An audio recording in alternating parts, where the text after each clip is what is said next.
Manifestations. Man up. Manifestations. Man up. Manifestations. A place where we inform, build, and inspire. Manifestations. Man up. Manifestations. Man up. Manifestations. Man up. A place where we inform. Manifestations. A place where we inform, build, and inspire. You gotta eat what you kill. You gotta go out there. You gotta hunt for your meals. We all have that ability to connect with people, to be that motivational person in somebody's life. You gotta let people know there's certain lines you don't cross, and that there's gonna be consequences if you do. Man up. If you are an adult and you are in a relationship, that person's emotions are not your responsibility. Man up. Manifestations. Man up. Manifestations. Man up. Manifestations. A place where we inform, build, and inspire. The devil, during slavery, destroyed the masculinity or manhood of the so-called Negro. No man. No man. Right now you got to be trained all over again to be a man. When someone is obligated to do something, it is binding upon them to do it. And failure to do it causes reaction. Man up. Position make you rich. I don't have that type of richness. My richness is life forever. If that people knew that glorious past, if that people knew that glorious past, if that people knew that glorious past, then they would be more inclined to respect themselves. I'm not saying I'm going to rule the world or I'm going to change the world, but I guarantee that I will spark the brain that will change the world. And that's our job, is to spark somebody else watching us. A place where we inform, build, and inspire. Manifestations. Man up. Manifestations. Man up. Manifestations. Man up. A place where we inform. Manifestations. A place where we inform, build, and inspire. You want to tell me about yourself? Go get your friends. I'll tell you who you are based on who your friends are. Don't just live and die. That's an ugly existence. Make your life matter. Make your life count. Live a life where people can actually mourn you for the things you left behind, not just because you were around and existed. We need strong black nuclear family. Yes. Yes. That's what it is. Mother, father, son, daughter, all in the same house with a focus on the family unit as a whole. We had Tulsa, Atlanta, New Jersey, Detroit. We had Rosewood. We had Black Wall Streets all over. The Republicans aren't for us, but the Democrats aren't for us either. And we should have no alliance to any political party. We only have alliance to what is in our own best interest. A place where we inform, build, and inspire. Manifestations. Man up. Manifestations. Man up. Manifestations.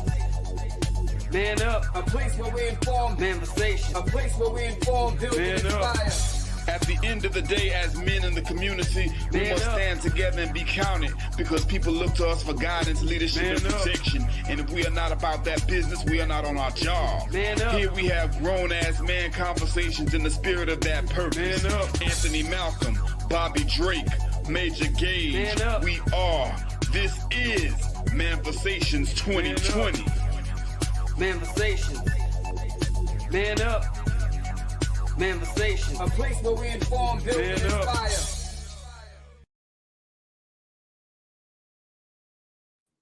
All right. Welcome to another week of Manifestations 2020. We are so excited tonight. We definitely have a great show for you guys tonight. I know we had the last couple of weeks, we were talking about the educational system for our children and trying to get our people's rights. So as you guys know, we're a community-based platform. We just don't talk about strictly relationships. but we deal with everything that is affiliated with the nucleus of the family. So we're trying to strengthen the community in all areas and aspects. So definitely, people have been telling us this is one of the powerful and best platforms that they tune into every week. And we're definitely trying to give you guys as much valuable content, especially coming from places and people that normal other people or other areas not giving you this valid information and great content. So this week, we had to get back to the relationship topics and talks. And as you guys know, all y'all that follow, y'all seen the flyer this week. So we talked about on the flyer, it said exorbitant and overvaluation relationship standards. So I know a lot of y'all probably looked up what these words meant. So we'll go with the first one, which is exorbitant. So what this is basically, this word is basically saying is unreasonably high. So the exorbitant price of the tickets. So it's basically saying kind of like an influx, inflation, like what we're going through now. A lot of things are overly priced, way too high, way too overvalued, which leads us into the next one, which is overvaluation, which is the act of putting too high a value on something. All right. So basically, we wanted to break that down today and how that pretty much in today's relationship, in the whole dating pool, a lot of times we're applying things that kind of is stirring us away from being connected together. So I feel like a lot of people, men and women, are overvaluing themselves and overvaluing standards that they're placing before they even get into the relationship.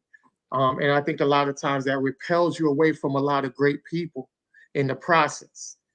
Some people would sit back and say that that's kind of like you telling people to lower the standards. No, we're not telling you to lower the standards, because like we say, there's always a base principle in everything you do. You live in a house, there's a base principle of a roof, the floor, the walls. That's the base principle. Now, think about it, right? Let's stick to it on the house topic, right? So you have the roof, the floors, and the walls. Those are very universal. There's no extravagantness into that. You're going to have the same basic walls, roof, and floors. But when you go into the other aspects of it, you can go super dynamic with it. And sometimes people add on so much things to their house that they think that the value, when they put it on the market, that they're going to get a supersede of value for it. Let's say all the houses in the area are valued at $400,000.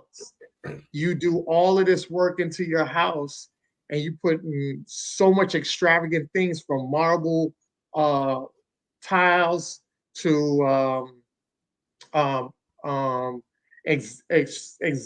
extravagant doors. You could have see-through doors, big titanium doors, windows. You can have state-of-the-art windows, shutters. You can put on extra things on top of the roof, as far as solar panels and all this other stuff that you can add on. And then you think that now you added all that stuff, that you can put your house in a market value of $700,000, and now all the houses around you are $400,000. Well, if you know anything about real estate, that kind of damages your process of selling that house in a timely manner, because now people are saying you're overpriced, you're overvaluing the house because you added in all these extra stuff. But the area around is what really matters. So whatever is around inside that whole territory, inside that community, that's what they're basing the property value off, not what you personally put inside that house. So a lot of times people, if depending on how fast you're trying to sell a house, a lot of times people lose a lot of money because they do all these add-ons and thinking that they're going to get it back in the value of when they sell the house. And that normally, a lot of times that don't happen. A lot of times the money you invested, you don't really get all of that back. So you have to understand and price based on what is around you. And I think a lot of times, a lot of people aren't transferring that into the relationship aspect because we're placing so much added value onto us, and the market around us is not accepting that high value when they can go somewhere else and get something just as better or even better than you for less of the added price value that you put on yourself. Same thing with the real estate. I can go and get a house that is actually might be just like yours, a little bit better than yours, based on my personal preference for way less money. So definitely want to just break that down to you guys, and definitely want to pass it over to Major and Bobby, and we can just talk about, what went on this weekend, what you guys doing through, and then we can get back into the topic at hand. Okay. First of all, salute to you, brothers, for a wonderful show last week. I watched it. I enjoyed it. With the sister who owns the school. Beautiful. Anytime that type of discussion is taking place, it's a beautiful thing. I just love to see that. Homeschooling is important. And the type of gems that she was dropping on there and the type of knowledge, it's just something that nobody's really talking about like that, and I think that we need to see a lot more of. So I'm very proud of this platform for bringing forth that type of knowledge. As far as my week, man, it's been pretty chill. Had a bit of a scare. My mom she was going through some stuff, so she was in the hospital yesterday, but she's good now. You know what I'm saying? Everything is cool, everything is blessed. I'm feeling good. That kind of threw me off a little bit, but man, shout out to Manversations 2020 platform. We are officially over 500 followers. You dig? All right. You understand? We out here kicking ass and taking names. You dig? Exactly. That's what I'm talking about. This is what it's about, man. The message is clear, it's pervasive, it's getting out there, and it's making a difference. So people are rocking with it. Correct. But as far as today's topic, just to make this real quick, I know we're gonna get into it. But this, I believe, is an issue that's at the crux of a lot of the dating and relationship problems that we're having. Correct. This one bullshit ass issue is at the crux of all the issues we're having. It's two things, and these things go so well together. Exorbitance, being that, okay, this shit is just priced way out there. It just doesn't make any sense to the point where it's just not realistic. I was watching some hood rat the other day talk on this video about how, I made a video and I put it up on the page talking about how a guy has to be at least 6'5" and make at least $200,000 to talk to her basic average ass. Bruh. We got to stop lying to these females and telling them they fine so we can fuck them. Brothers, y'all got to stop doing that. You got to be real, be honest, be direct.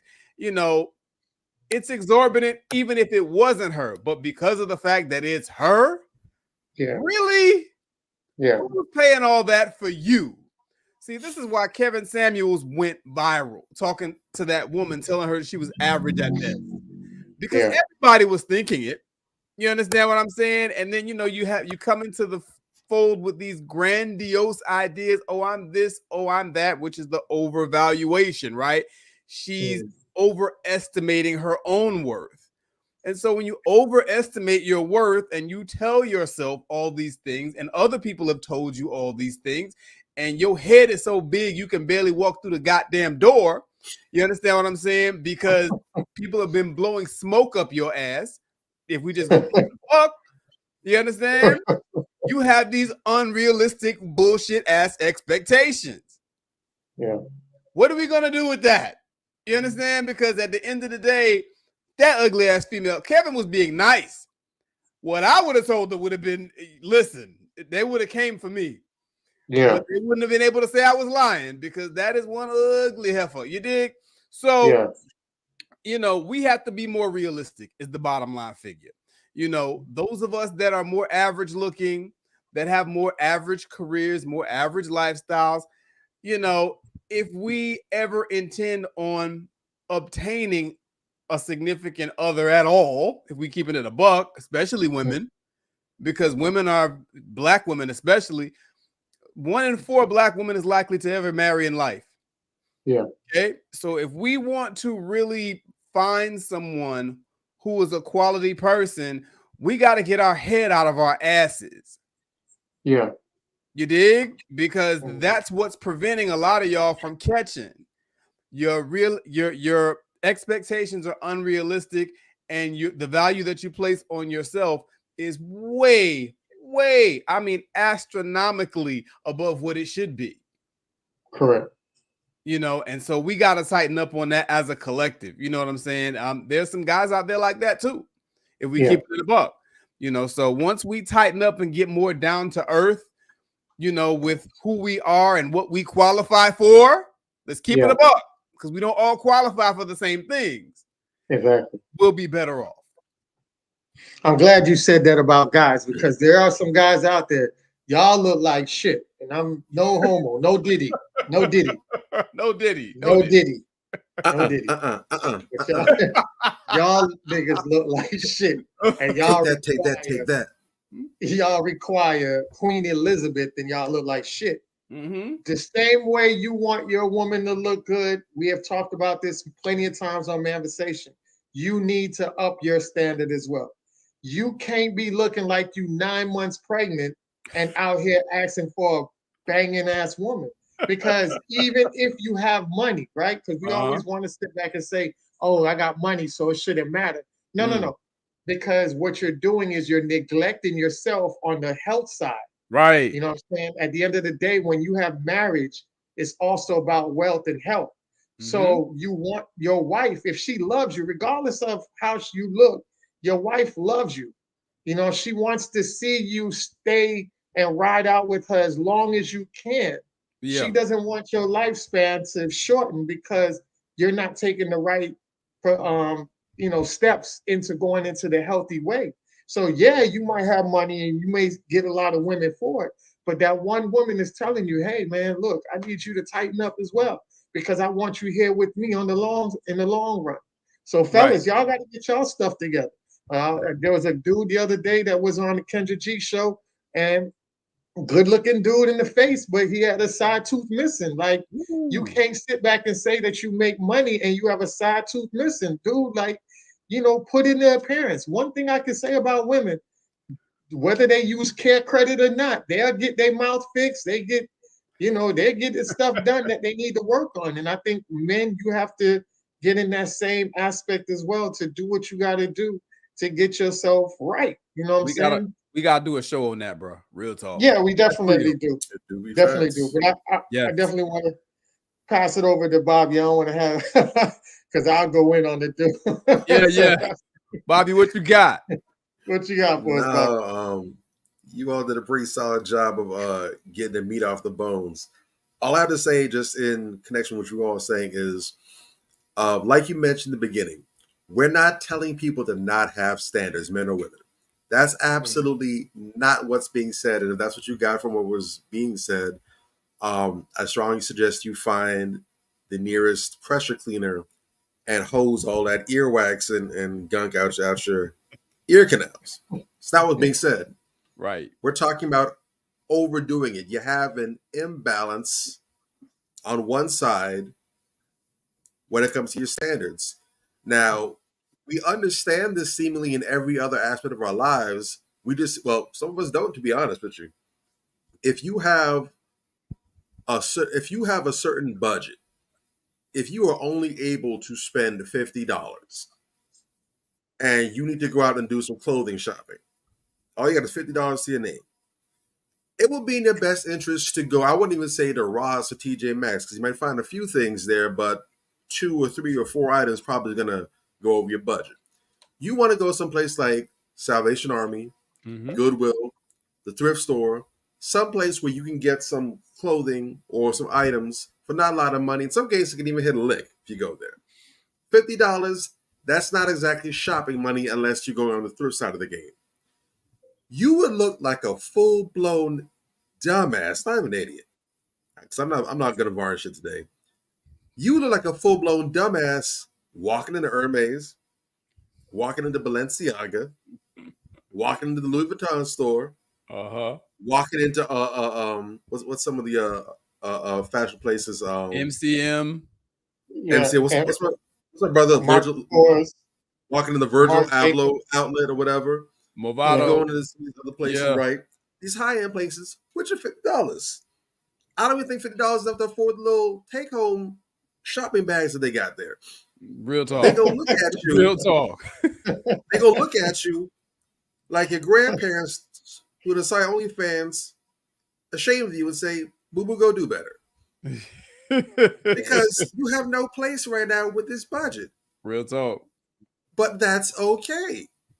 We're not saying this to shit on those places because you can get some quality items from a TJ Maxx. You can get some great finds from a thrift store. Yeah. When I be driving by on Sunday mornings, when I be out to do my errands and whatnot, or heading to the gym, I be driving by Salvation Army or by a Goodwill, and you'd be surprised at how many Cadillacs, how many Lex, how many Benzes, how many luxury cars are parked outside there. All day. Because you can get some licks. I've seen people, there's a story not that long ago about some woman who got this really bomb jacket for like the low, like it's like a 4-figure jacket. Yeah. Mink and everything. Got it from the place. However, someone put out a request saying if someone's seen this jacket, please return it to me. It has great sentimental value. And so they ended up, they didn't want to, but they went and go with their conscience and went ahead and returned it. They got some money back for it. Wasn't dealing with the jacket cost. But you can get some licks in those places. Yeah. The world does not owe you no Coach, no Fendi, no Prada, just because you're a nice person or because in your mind you're entitled, you deserve it, and all you got is a little $50. Correct. Now, you have two choices, and I keep hammering this because I'm hoping it sticks into somebody's head. When it comes to your preferences, you got three choices, and you only have three choices.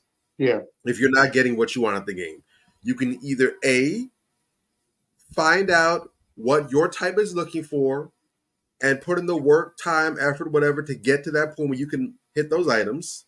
You can B, find out who the people are who are checking for you and learn how to like them. Like the old song says, if you can't be the one that you love the one that you're with. So you can't be the one you love. Learn how to love the ones that's rocking with you already. Or C, invest in a dog, a cat, a pet, or some plants and prepare to die alone. It is. That's all any of us have. That's all I've got. That's all Ant got. Maybe not the market, so that's not his bag anymore. But for all of us out here, that's all we got. Yeah. And the sooner that you accept either of these three items, whatever those might be, the sooner you learn to accept those, the better quality life that you can have. It's the people who are trying to buck against the system, they're trying to fight and overturn and upset the national order. Those are the people who are miserable because they're fighting a battle that they cannot win. Real talk. You can't beat the wall. You cannot beat, your arms are too short to box with God. It so is. The sooner you learn to accept whatever one of those three ones are, and all three of those options, you can actually have a quality life. Everyone isn't meant to be in a relationship. That's not for everybody. Right. It really isn't. You can find fulfillment as a single person, not dealing with anybody. You got your little purpose in life, whatever it is. You got your friends, your family, whatever, and you good. You can live a fulfilling life with that. You can have a great life, of course. Obviously, if you land the person that you always wanted, your white whale, your dream person, of course, you can have a great life with that. You can also have a wonderful life with someone who you might not have necessarily been attracted to, but because their love and dedication to you and their desire to do right by you, you have a quality relationship with that person. You can even grow into loving that person. Right. Yeah. But when you fight the options, that's when you're going to have a rough go of it. And what we're trying to do, no matter how it might sound, is we're trying to save somebody, if it's just one person, somebody from making their life more miserable than it has to be because they refuse to play the game with the cards that they got. Real talk. I'm parking my ATV. I got to refuel for gas. Well said. Well said. Yeah. Definitely. So we're definitely going to go into tonight's show and get a little bit deeper with a lot of things that's going on. I know we want to get into our first topic for today, which is trending weekly topics. This should be a good one for us. So it's trendy weekly topics.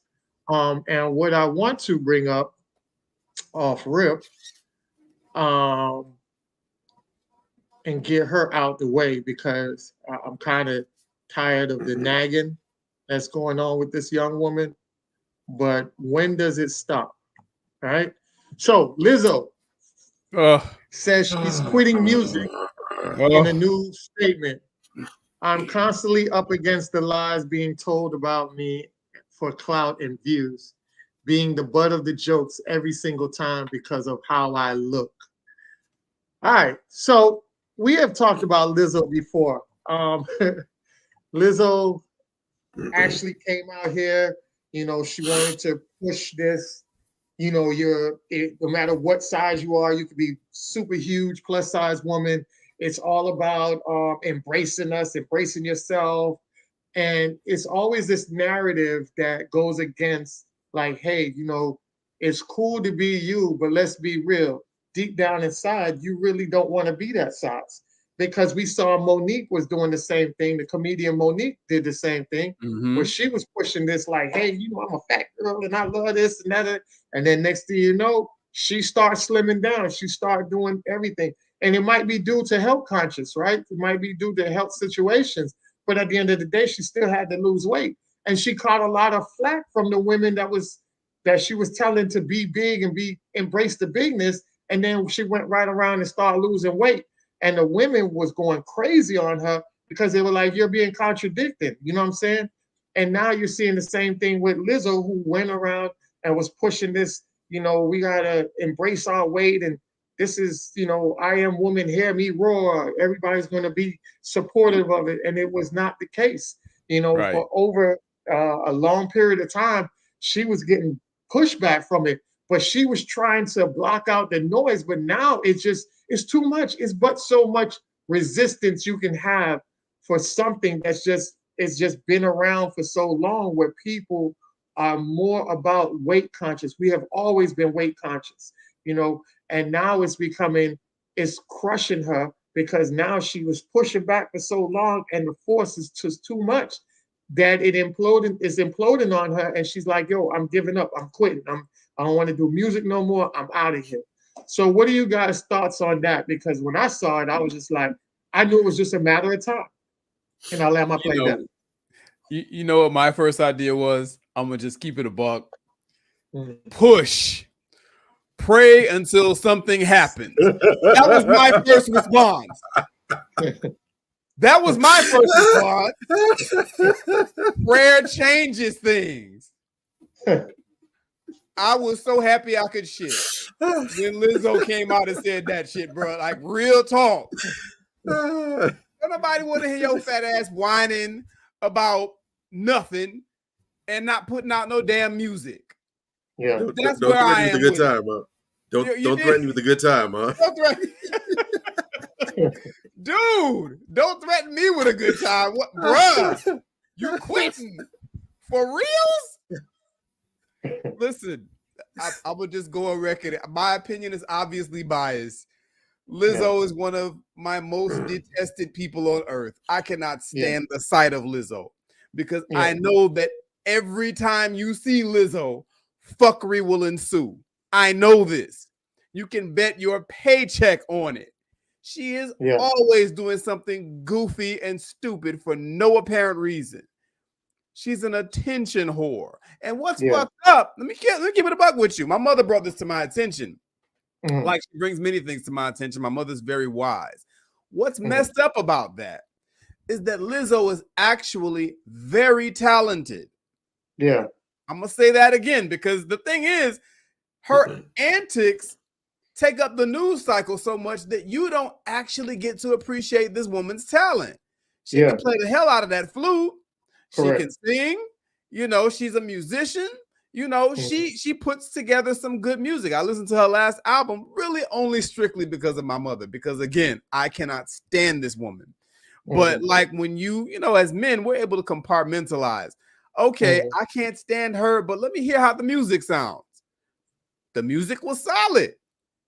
And I'm like, yo, you know, my mother actually is the first one that made that point. You know, it's a shame that she's always acting like such a damn buffoon because you can't appreciate what she's really supposed to be focusing on and what she brings to the table, which is her talent.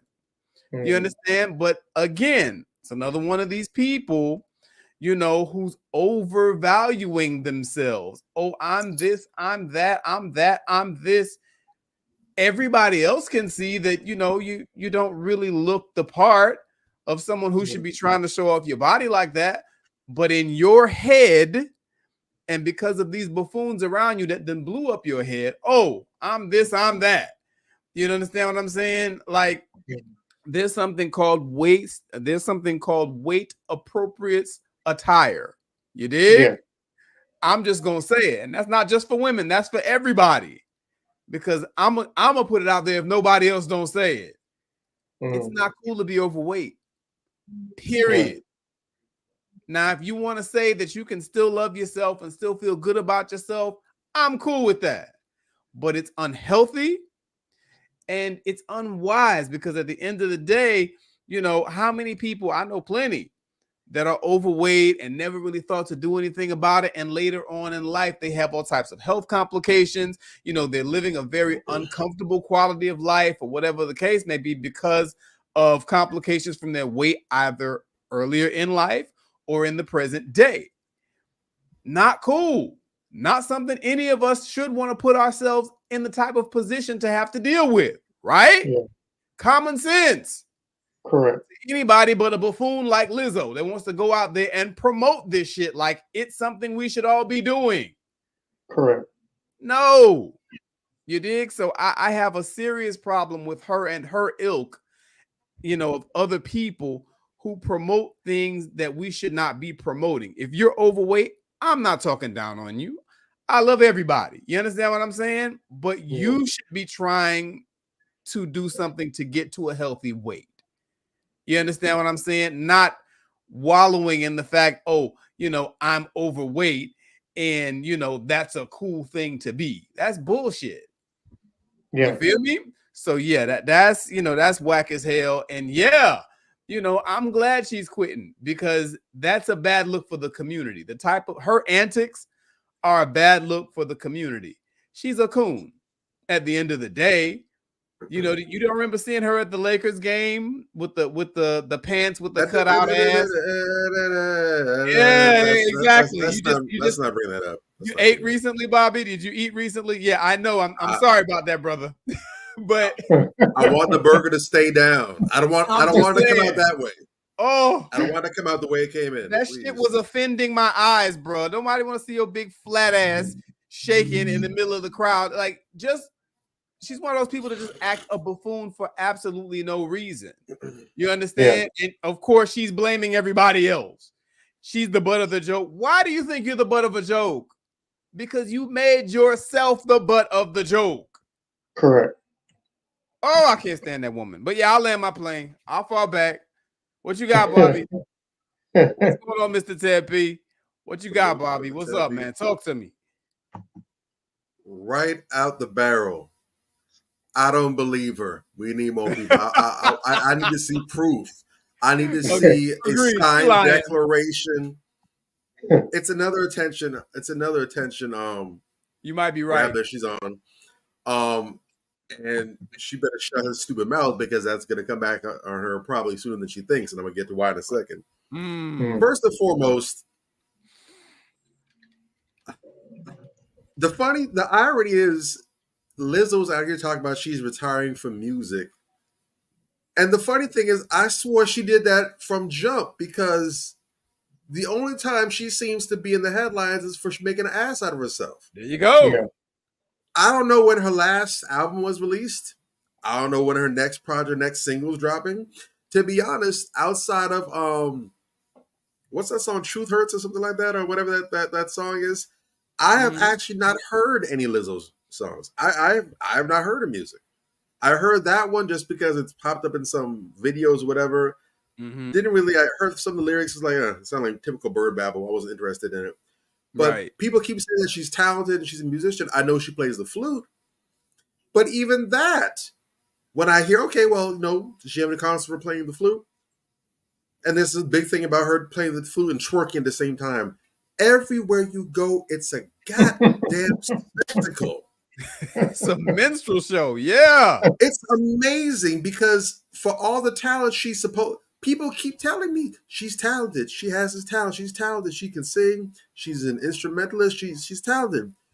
I don't see the talent because she can't stop trying to supplement it with buffoonery, or maybe I should say she does buffoonery and she supplements it with musical talent. I don't know. Right. But no, she you're right, definitely because has a case of putting the cart before the horse and everything else. Yeah. And I'm sick of it. I have no interest in digging deeper into finding out the merits of this person. No. My attention span is valuable. All right. Attention is a currency. It literally is. I'm not about to spend my attention span and my currency trying to go ahead and give someone props for something that I ain't seen. I have nothing to base the investment on. I'm not going to do it.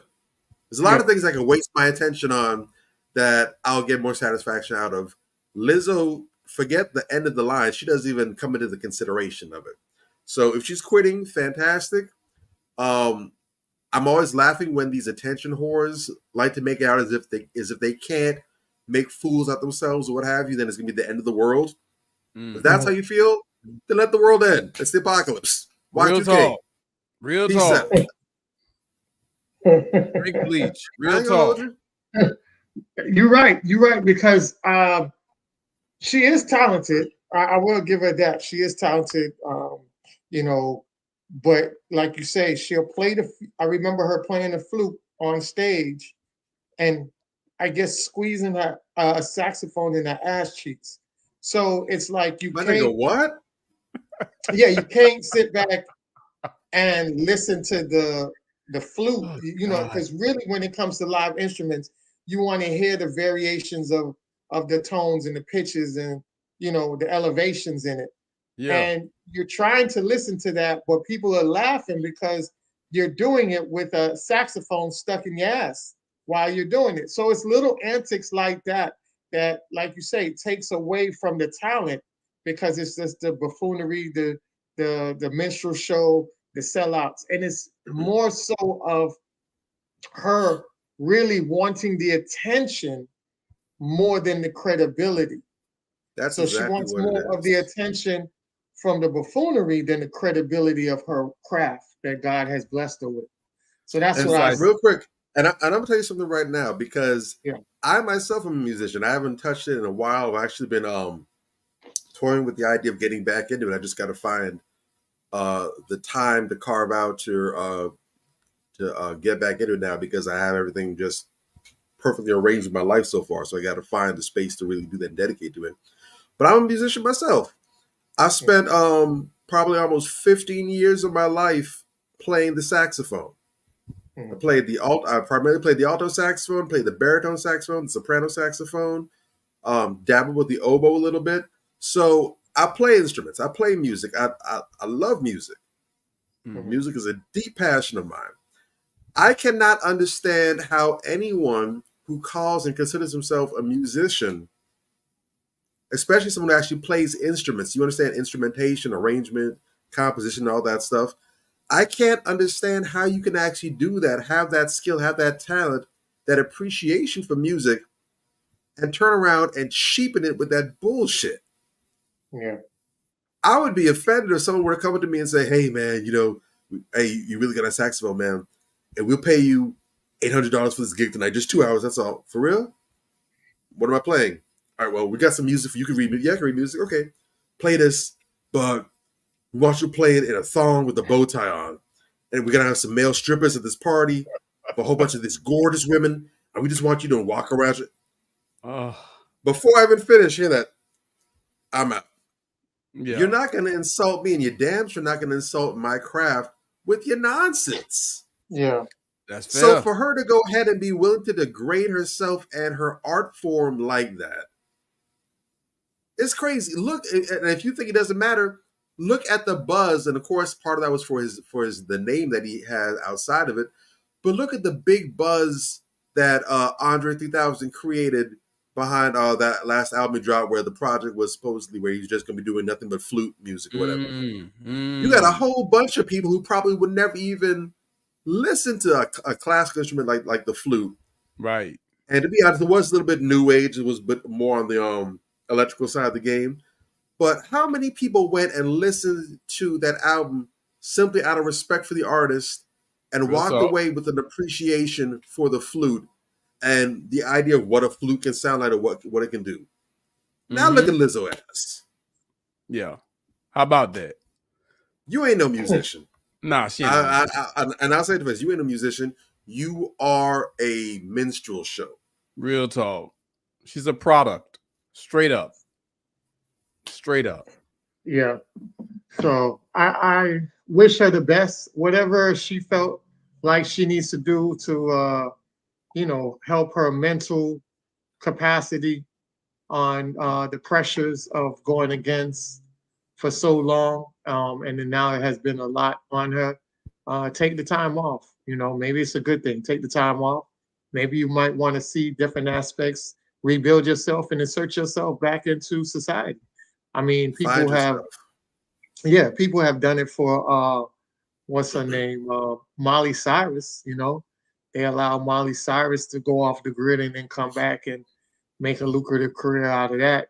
So she had to drop all the antics out of the way, which most of the antics was hanging around black people acting ratchet, and then came back and reassert herself back onto the good girl scene. So, maybe that's the route that she might take. But nah, hey, we wish it ain't gonna work.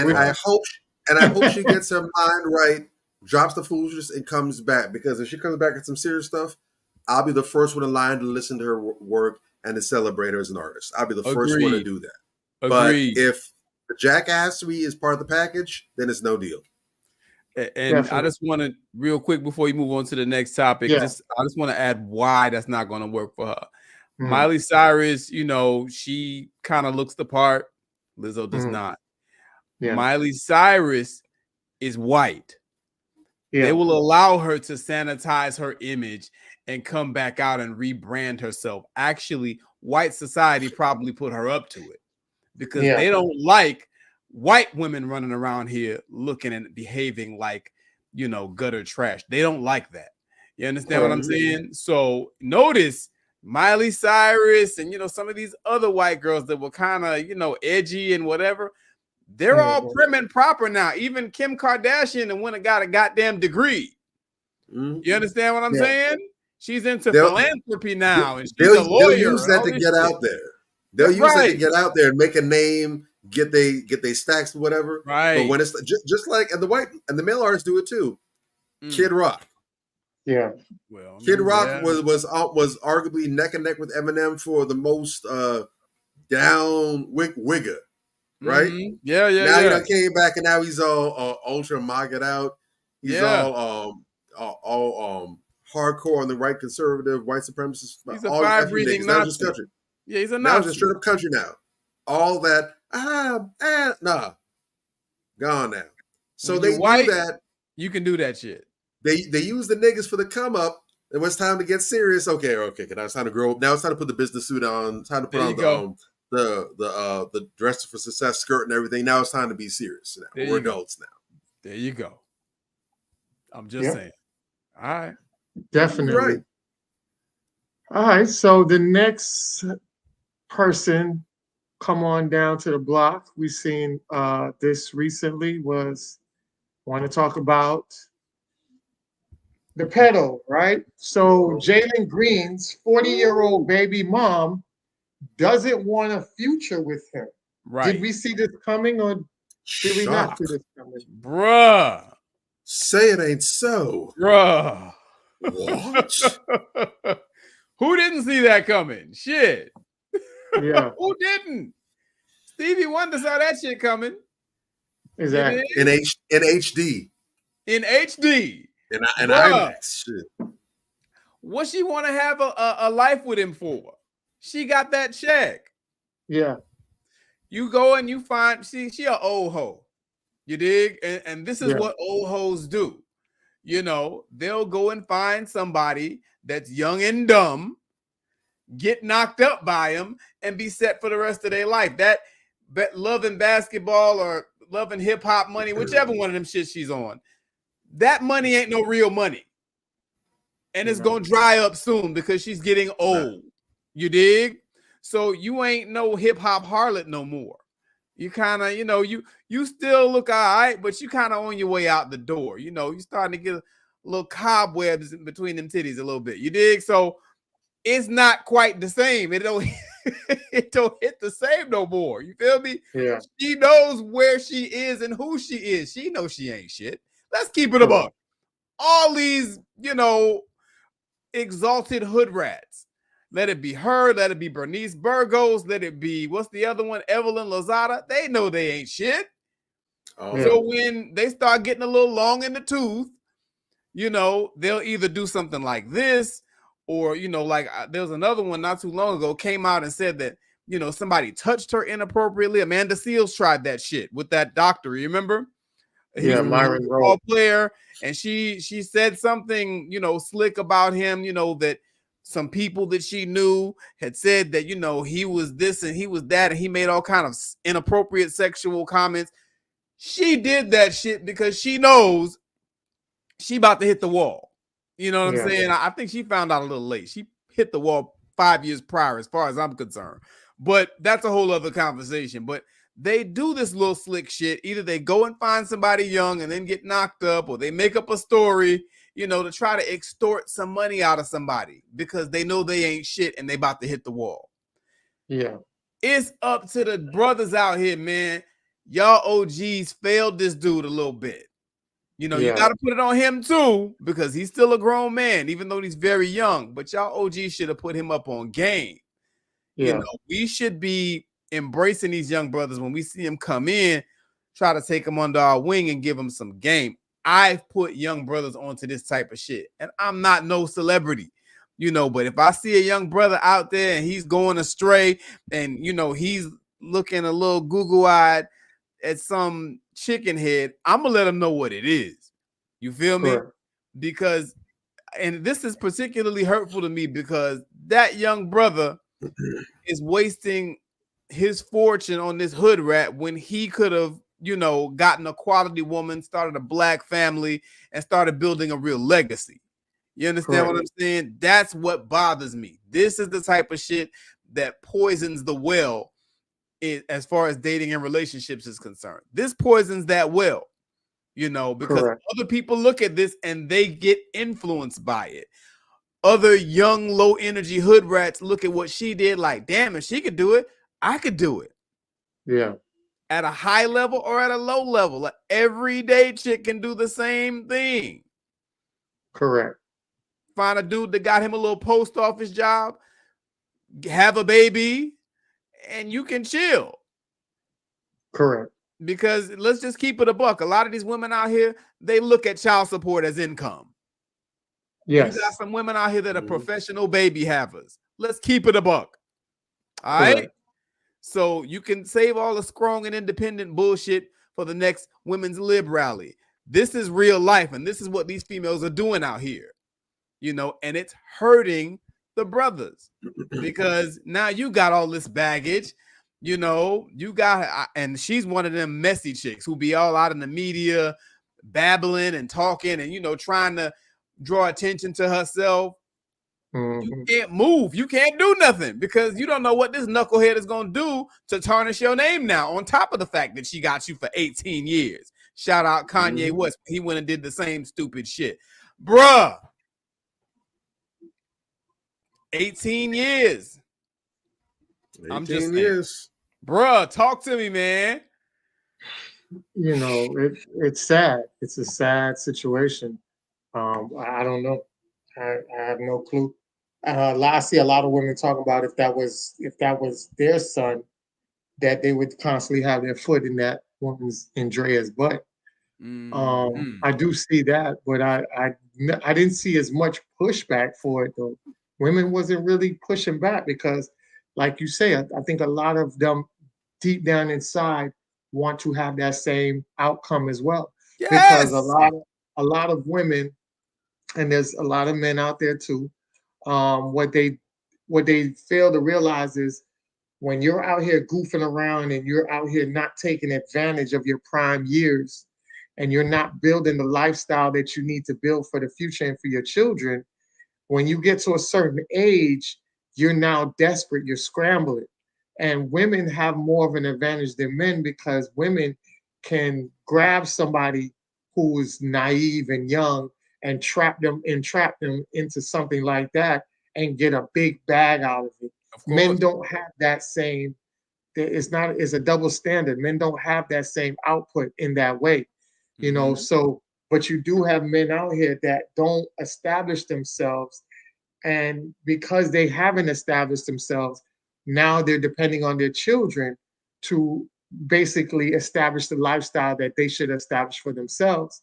And sometimes you have these men that are so grown that end up being homosexuals because they haven't put in that type of effort and energy into building what did they need to build.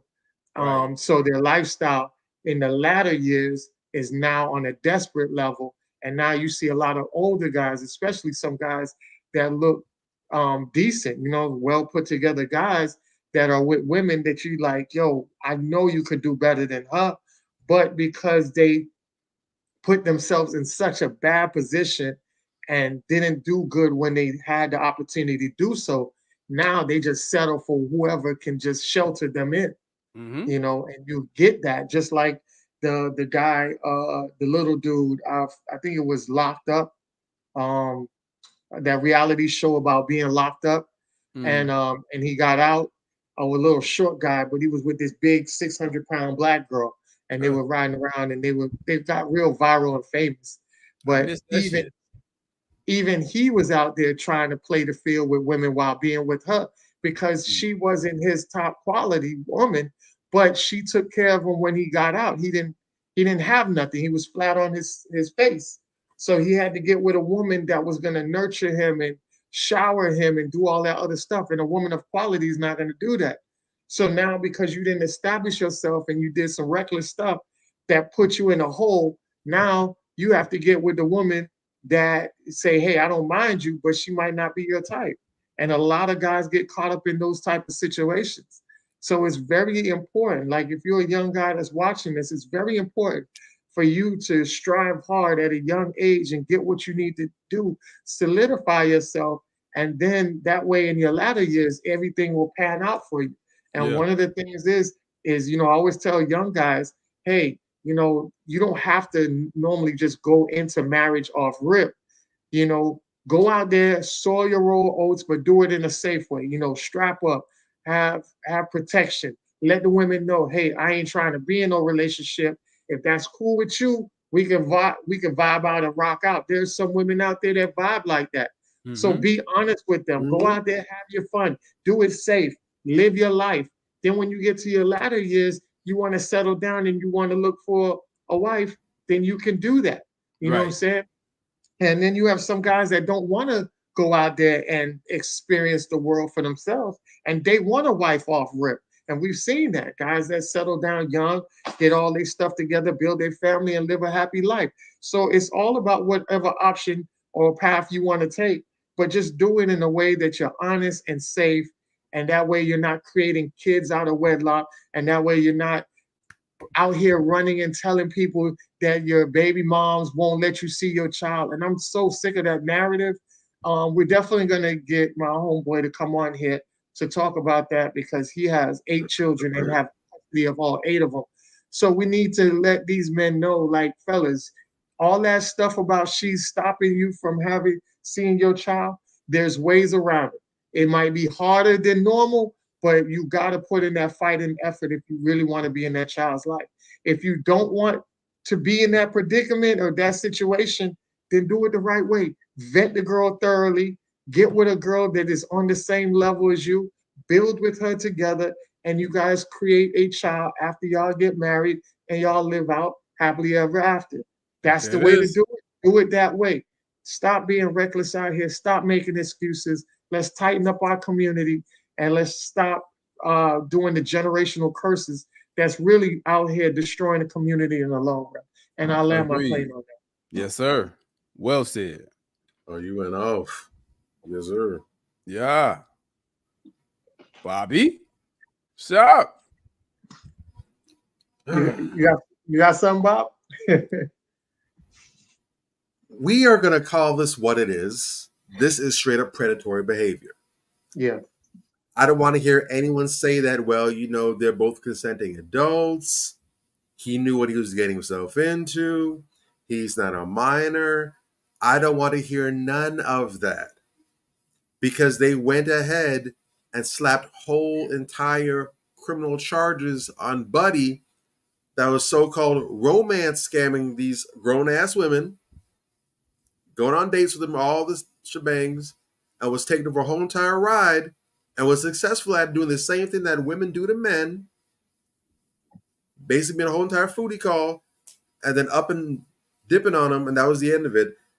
And they talk about all the emotional trauma and damage that he caused them. And these are women that were even older than Buddy is. So I don't want to hear about none of this. Because people like to pick and choose what they call predatory, what's moral and immoral, based on things that are unequal. If the standard was across the same, this would be viewed the same exact way, but it's not because it's a man. But they want to come at you now when it's an older, like I said before, when it's an older man in the situation and it's a younger woman, they want to come at him and talk about how creepy it is. They call Leonardo DiCaprio everything but a child of God because he refused to date women that are over the age of 25. And they even said he got him on a time clock. As soon as they hit 25, he breaks up, finds something who's young again. Mm-hmm.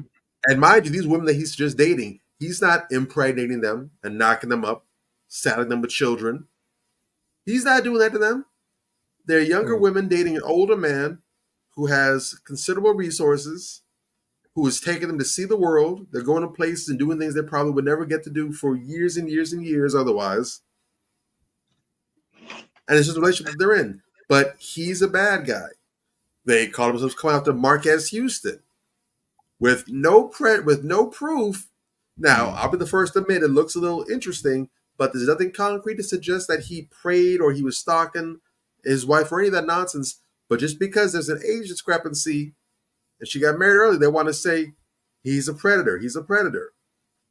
Anytime it's a younger woman and an older man, they want to find some way to make it out into the devil's work. But in this case, it's an old bird who's been aged out the game and refused to accept her severance papers. Now she's coming after young bucks trying to go ahead and get that 18-year plan. And now it's, I don't see the problem is. It's nothing wrong with that. You the man, but they pays you. Now, I will be fair and say that at least in my encounters with people so far, I've seen most people, surprisingly, a lot of women on the right side of this, much more than usual. It's actually a little concerning. I don't want to get too carried away before we take a horrible swing on the opposite side of the spectrum, but I give credit where it's due, good and bad alike. And I must say that so far in my travels, the women have been on the right side of this by and large, even taking some other women to task who were not on the right side of things. So I must tip my hat and give my round of applause to those sisters. Hopefully this is not a one-off. We need this to continue to be a thing. We need the sisters who are solid to call this out, to be vocal about this. Because we can't allow these bird brains to have an echo chamber where they're allowed to control the debate, control the conversation, and the perception of this. No, it needs to be an equal push, men pushing back, women pushing back, in harmony, in sync. That's what we need to see out here. The other thing I want to say about this is we really need to do a better job. And I know it's not, everyone doesn't necessarily have that ability to do so, but we really need to sit down with these younger brothers, our nephews, our grandsons, our sons, our younger brothers. Hell, even if they're not related to us, if we got some youngins in the neighborhood or what have you, if we have, if you're a teacher and you got some young male students, or you're a counselor, what have you, if you are in any sort of environment where there are young men around you, and you can be an influence to them, you can speak to them. We need to really start seriously gaming up these brothers on how this works. What this is, what you're seeing is a lot of, and I got to give shout outs to I believe it was Cameron on the It Is What It Is podcast. I believe he was the one I saw say this. But it's when these brothers blow up, they get these big contracts, they become multimillionaires overnight. They become household names. ESPN, the news cycle, everyone's talking about them. They literally come from nothing to something overnight. They start, especially if they're coming from underprivileged areas, their mindset, because they're not used to wealth, they're not used to access, they're not used to that exposure. It really is a gift, and it's a huge curse, to be honest with you. A lot of them, the mindset is, I have to do all the things that I couldn't do before. That's the mindset for at least a good 90% of them. I have to do all of the things that I thought were impossible, that were a dream for me. So, and Cam talked about it. He said when he was younger, when he got his deal, when he started making money, he's like, I had to go out and get a pink Range Rover. I had to go out and get a pink. I had to go out and get all these jewelry, whatever, because I had to get that out of my system. And he confessed himself, he happened to do that early, but get that out of his system before that ended up being something that, put him in a bad spot. But it's been almost a decade later since that ESPN 30 for 30 documentary dropped, that broke documentary. Almost a decade later. And we still got brothers doing all the same stupid, goofy things that got all the players covered in that documentary in the poorhouse now. That's real. And now, unfortunately, knocking up these old head broads who've been on the block 19 times, who know who through trial and error, they know all the right things to say. All their BS ain't gonna work with their peers because they've been there, done that. All the dudes in their age bracket know what's up. Right. Yeah. They can't do that. But for these youngins that never thought they'd even be in this position, all their old lines, their old little tricks, little BS feminine wiles, whatever, that won't work with the old heads, works like nothing on them. Yeah. All right. And they just racking them up. And the crazy part is, even the young girls now, they're not going to be able to compete against that. The young ones might have the youth on their side. They might have the bodies that are in better shape. But these old heads have that experience, and they're working that experience. They're using that sexual sorcery, as Jason Black called it. That sexual sorcery on these youngins. They'll know when they're coming and going or what the case may be. Correct. We need to have the old heads talking to these youngins and let them know, hey, man, there's a lot of dangers out here. And these women are chief among them. Put them up on the game. Let them know what they're doing. They're trying to saddle you with an 18-year debt, an 18-year emotional and financial debt that you can't shake. And they're going to use that to wring every last cent they got out of you. They're going to make your life hell. They're going to do everything they can to go ahead and put your nuts in a vice. All right, so we got to really talk about these young heads and getting their minds right on this subject, man. It's not about how many broads you're knocking down. That doesn't make you a man. What solidifies you as a man outside of the way God puts you here on this earth is it's what you're able to produce, your success, and your ability to excel. Driving, seeking more, that's what goes ahead and puts notches on your belt. Not how many boppers you done slayed or put down. Whoa, now. Whoa. And that's 100% correct. And a lot of times people don't understand that even the women, you guys have to be conscious about that, because when you're dealing with a younger man, even if you're getting money out of it, it sends a bad signal and a bad taste to society in general. And not only that, to your family tree, because I'm going to tell you exactly what was something an older woman did that ended up being so detrimental. But a good thing that her son was such a megastar, it never affected him. But it did in a way. But you remember when LeBron James' mom was out here fucking Delonte West, his teammate. So remember, his mom was out there banging Delonte West on the same team as your son. Trash. Can you imagine the jokes that go in the locker room? Can you imagine the jokes that go towards LeBron? Can you now have a man that is a leadership of a team who now his teammates don't even take him serious because he's a butt of the jokes? And if he ever says something to him and they take it the wrong way, they'll bring his mom up. And You that already know. right there will cause people to get into some fights when they bring your moms up. So in itself, you are putting your son and your family tree in harm's way by doing these degenerate things and situations that you feel like are very selfish on your part, feels like it doesn't do no damage, but on the opposite end, it does a lot of damage. There's a lot of damage done to that. And this young man, unfortunately, is not going to be able to play in a longevity like a LeBron James. He's not going to play for 18 years. So now he's going to have to go back to court over the years when his money is starting to run down, and then he's going to start to have to readjust his payments. And remember, the last guy that had to go out there to try to readjust his payments said F it and killed the baby moms, which is Ray Caruth. So you gotta take these things in consideration. You gotta understand that, everybody takes different things certain ways. It's very dangerous. It might be beneficial to you, but there's always a con side to it. Some of it might be frustration and some of it might be fatal. You don't know the type of person you're dealing with. He's a young kid with a young mind. He's not mature.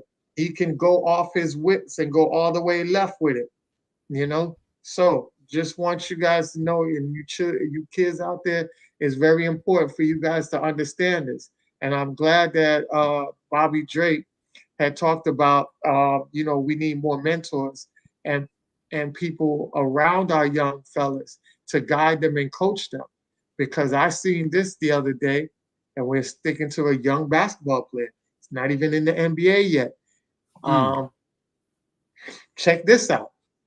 So we got the Duke guard, Gerard McCain, has signed an NIL deal with beauty and nail polish brand Sally Hansen. So now you're going to start seeing that the dominant society has now found a way to give people money, and I can emasculate them in the same time.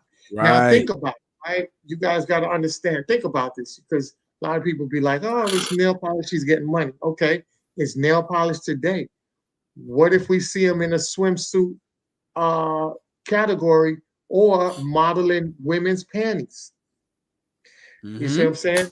We got to understand how this type of, this is it's treading into real territorial waters. It's dangerous waters we're treading in, because remember, you're getting paid for it. And you're doing it with children that coming from a lifestyle where they didn't see this type of money. And I've told people before, social media has always been a social engineering to people, especially those who have weak minds or people who have been suffering from financial apartheid, because you'll see memes that say, would you slap your grandma for $1 million? And the amount of results that you see the people commenting about and the stuff they talking about their own grandma, some of them is say, I'll slap her in her mouth and knock her down for a damn 2-piece biscuit at Popeyes. It's just so much things that people would do for money or for trinkets, even if it's harm towards other individuals. This is how Sambos and sellouts are always in the main arena, because there's always somebody from the dominant society that will fund that and make sure that you lose your morals while projecting something else into the world for their particular agenda. And I'll land my plane on that. Well said, brother. What you got, Bob? You go first?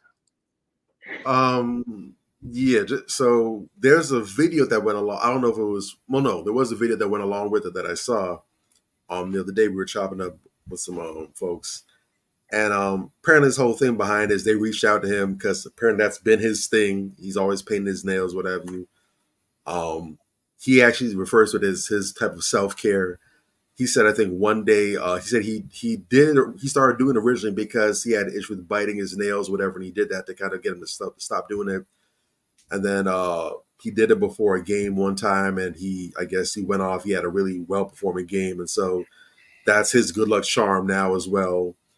I heard a whole bunch of splaining. I heard what he was saying. I'm like, oh, okay. All right, cool. Okay. I know it's best because I used to have that issue as well too. I still bite my nails, but now at this point it's by choice. I mainly do it because I find it's too easy to get stuff underneath it. It's a pain to clean it. So especially if I'm doing things where I need to be hands, it's just easier for me to just, take them off, whatever. It's nothing for me at this point to stop for like 3 weeks or a month if I want to and go ahead and just leave it alone.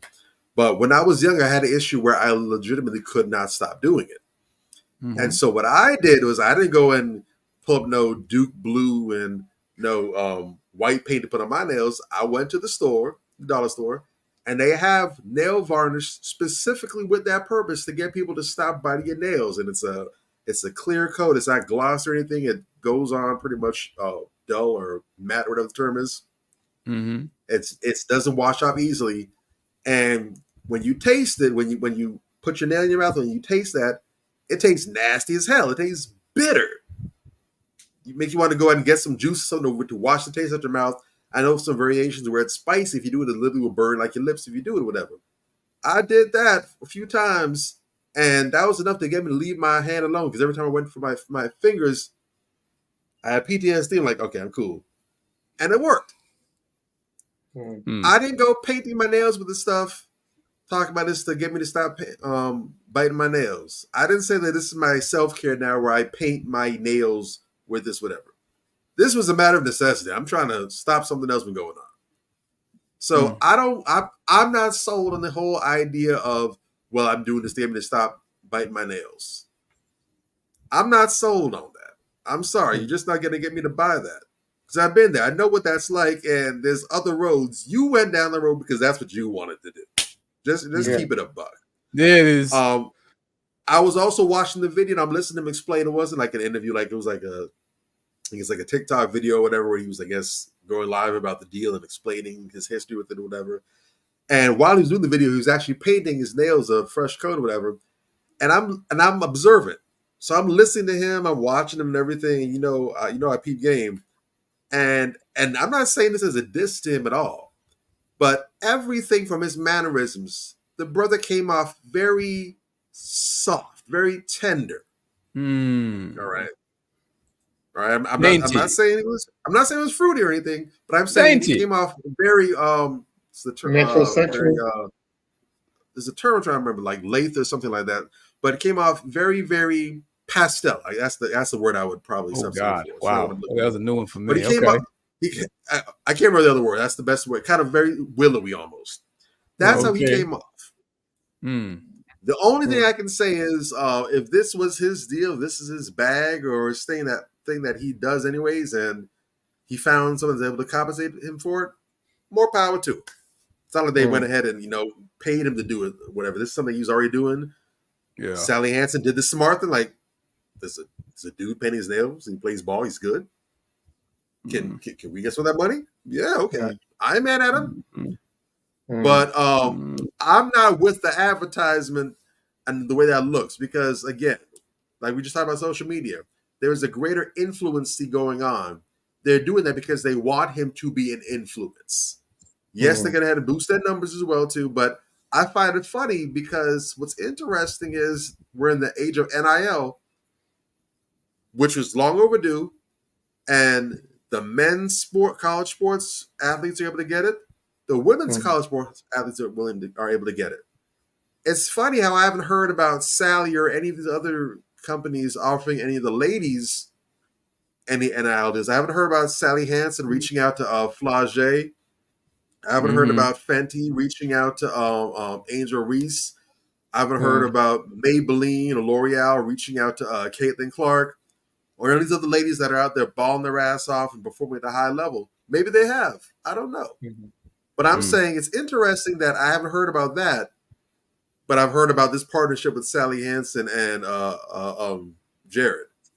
Mm-hmm. Make it that what you will. So that's my contribution. I mean, bro, it's simple as this. It's simple as this.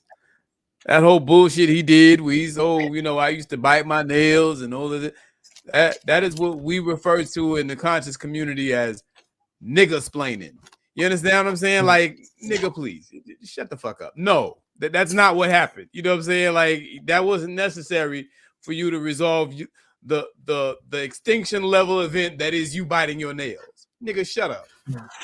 Really? Is that what we're doing now? Look, this dude, look, at the end of the day, this is buck breaking 101. You understand? Sally Hansen, you can just add them to the number of white-owned corporations that are going out of their way to kill two birds with one stone by doing anything to bring in another dollar and simultaneously castrating a young black man. They love to do this type of shit. They love to buck break young dudes. It just is what it is. And again, talking about, some of these OGs that are not gaming some of these young guys up, somebody should have been in his ear. This is why I did mentoring for 10 years after I left high school. This is why I do this show. So many people come to me and tell me, damn, bro, I hadn't thought about people my age, people older than me. Like, bro, you gamed me up on this, man. I didn't know that, man. I never thought about this that way. It is incumbent upon those of us that are thinkers to get out here and get in front of issues and let those things be known to people who are a little more aloof. The average person, the average everyday person is not a quote unquote thinker. Let's just keep it a buck. Most people, as long as they got food on their table, enough money to put some gas in their car, and a couple chicken heads in their DMs on their phone, they cool. Yeah. Not thinking. You feel me? And, we end up in these traps because we're not able to critically think and see what outcome some of these things are going to produce before we place ourselves in these situations. You understand where I'm coming from? So, like, somebody should have been in this young brother's ear. If it wasn't somebody from the community or from his family, I would think those things would be first. Damn, once they saw him, get in the game and, you're a star athlete, you out here moving, you out here shaking, all of our antennas should go up because they're going to come with the bullshit. And it's like Dr. Umar said in his interview with Nick Cannon, when he was talking about the when Nick Cannon was talking to him about putting on a dress and sexuality. What happened? Yeah, he was saying the distinction of sexuality versus the agenda. Right. Sexuality versus the agenda was one part of it, but even more so than that, in this particular context, I'm talking about, everything having intention. You understand what I'm saying? A lot of us don't understand that. All content has intent, I believe was the quote that he spit that he got from our brother James Small. And that's heavy. These people have a very powerful media apparatus. And when they go putting out images of us, everything is intentional. You got to understand that a lot of these people still hate us. And, as masculine black men, we terrify them. They want to soften up the image of the black man because they don't want the black man to be a man at the end of the day. They want you to be a child or be a woman. A man not. You dig? So at the end of the day, this young brother buying into this type of propaganda and allowing himself to be used as effeminized propaganda against his people is a problem. That's what it is at the end of the day. I saw that. I was disgusted by that shit. You know what I'm saying? Because it's like, damn, another one. As young black men out here, there are so many traps for us you know, because we talked about one earlier with the Drea Michelle thing. Now we're talking about this. This is something totally different. Yeah. But it's still a very negative position for you to be put in as a young black man just out here trying to make it. You're not understanding it.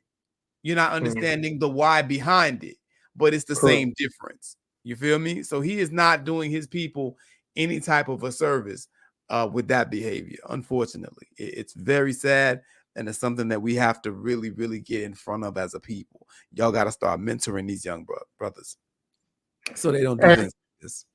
Definitely, and I brought that up to deliberately back to back because what you're basically going to do is you're basically getting two young players to end up being involuntary simps, right? And you don't want that. You don't want involuntary simps to, because it will affect them in the long run. This right? picture. So you guys got to understand how this plays out. It's not a great thing, you know, and when these young guys' mental capacity breaks because they sit back and think it's okay to allow stuff and not stand on business, not stand on grounds. And, you know, people are going to take advantage of them. They're going to use them and do all type of stuff, just like this guy is being used as a simp. You know what I'm saying? You don't want to be in you don't want to be in that position. You see what I'm saying? Meme. Shit. So, you know, this is why we have these young cats that grow up to be simps. And then when they do that, they end up having this mental breakdown because it's too much. At the end of the day, it's just too much. It's overwhelming. They don't know how to handle it. And as OGs, we have to explain to them the situation of how severe being a simp is. There's not a badge of honor of being a simp. No form, no fashion, you know. So I definitely want us to be better in that area for our younger generation, because we'll sit back and we'll just, you know, make things seem like it's okay. And in the long run, it's really not okay. I want to ask you guys this one question, right? Yeah. I see a lot of guys, they always talking to me, they're complaining about women when they take them out to eat, that women always seem to buy the most expensive thing in that form of fashion, right? And I'm asking people in general, so I'm asking you guys in general, does it matter? Is the gripe really about what she orders, or is the gripe really about the sexual exchange in the process of the order? And I want to show you a video to basically let you guys know what I'm talking about. Yeah. What are you gonna have, sir? Oh, I'm just get the grilled chicken with the mashed potatoes and the broccoli, and I'm gonna get a house salad on the side, and I'm gonna get sweet tea. Okay. And for you, ma'am? I'm not gonna do too much, but I'm gonna get the shrimp steak, the macaroni, the stuffed crab, a slice of that cheesecake. God damn. What? I'm fucking. Oh shit, do you? And yeah, I'm gonna get some of that popcorn shrimp and a house salad, and I'm gonna just do strawberry lemonade. Okay. Golly, I say. So you think I'm gonna get all of that and not give you some of this water part? I mean, they're real. They're real. They're real. They're real. You're so silly. That's a bet. Yeah. So is that really the gripe? Is it really? Is that really how we feel? Oh man. Oh my sweet baby Jesus. Okay. So you're asking, is the gripe? What is it again? I want to make sure I get this right. Is the gripe really about how much she's ordering, or is it the sexual favors that come with ordering everything like that? I'll answer for them because I've talked to them. Yeah. But this never happened to me, because at the end of the day, I would never go on a date with a chick that's going to order gouge, you know what I'm saying, a nigga out of house and home from the menu. That's just, you know what I'm saying? Because at the end of the day, if you qualified to go on the date with me to begin with, your mindset wouldn't be there. You feel me? Where you trying to just come up and get as much as you can in one date. And or you would have the idea in your mind that because I'm paying for a date that you're supposed to give me sex. That's for simps and tricks. That's a trick whole dynamic. I've never been in a relationship where it was a trick whole dynamic because I don't do hoes and I'm not a trick. So I can't speak to that directly. But I have talked to dudes like this before, and I'll be quite honest. It's usually a mix of both.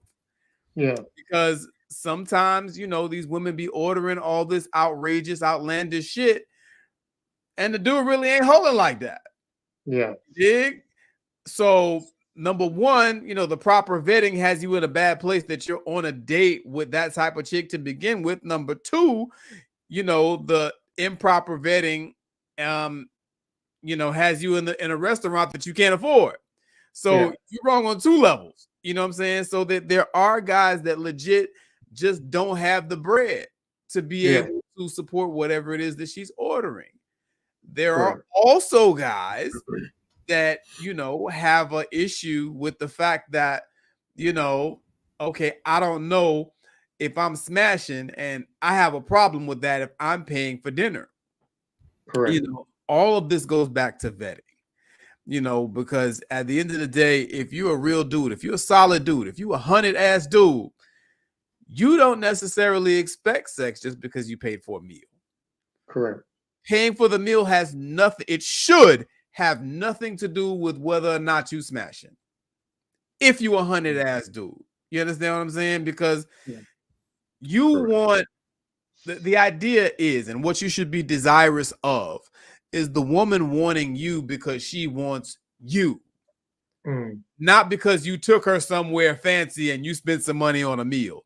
Any fucking body can do that. If that's the case, this woman ain't really particularly special. She's just a damn jump off, really, because any dude who got a little bit of paper can take a woman to a nice meal. You dig? That's nothing to brag about. That's nothing to feel good about as far as you being a man. I smashed this bad chick. Yeah, but you basically pay. It was a work for hire. You know what I'm saying? Yeah. It was really a work for hire. You took her somewhere that she couldn't afford by herself, or that she just finessed you out of, and she gave you the cheeks. Okay, that's, I guess, nice if you're a low quality dude. Yeah. But let's keep it a buck. Let's talk some real game. You got a lot of dudes out here dating that ain't used to no pussy. Yeah. You know what I'm saying? Like, they think that pussy is some pie in the sky ass creation that's just unattainable, because they've never really gotten with no bad chick before. Correct. I've never been that guy either. You understand? So I can't directly relate, but when these guys ask me for advice, these are the things they tell me. So it's a little bit of both. And I'm here to tell you, man, at the end of the day, if you're having those problems, you're a sucker. You're a simp. You know what I'm saying? Yeah. You're a simp and a trick. And, you can't be friends with us. You know what I'm saying? Like, real talk. We just don't tolerate dudes like that. You dig? Because you're supposed to have enough character to where a woman like you for who you are. Yeah. And sex is, like Bobby said in one of the videos that we was talking about, about how sex from women is considered, like a trophy. It's like a reward or something. When you're a real solid dude and you got character, sex is just what comes with the deal. That's going to come anyway. I have never asked a woman for sex, nor have I worried about whether or not she was going to give it to me. It will just happen naturally. It will happen organically. And if we keep it at 1 trillion, if you really that solid of a dude, she'll come on to you. I'm going to say that again for the people in the back.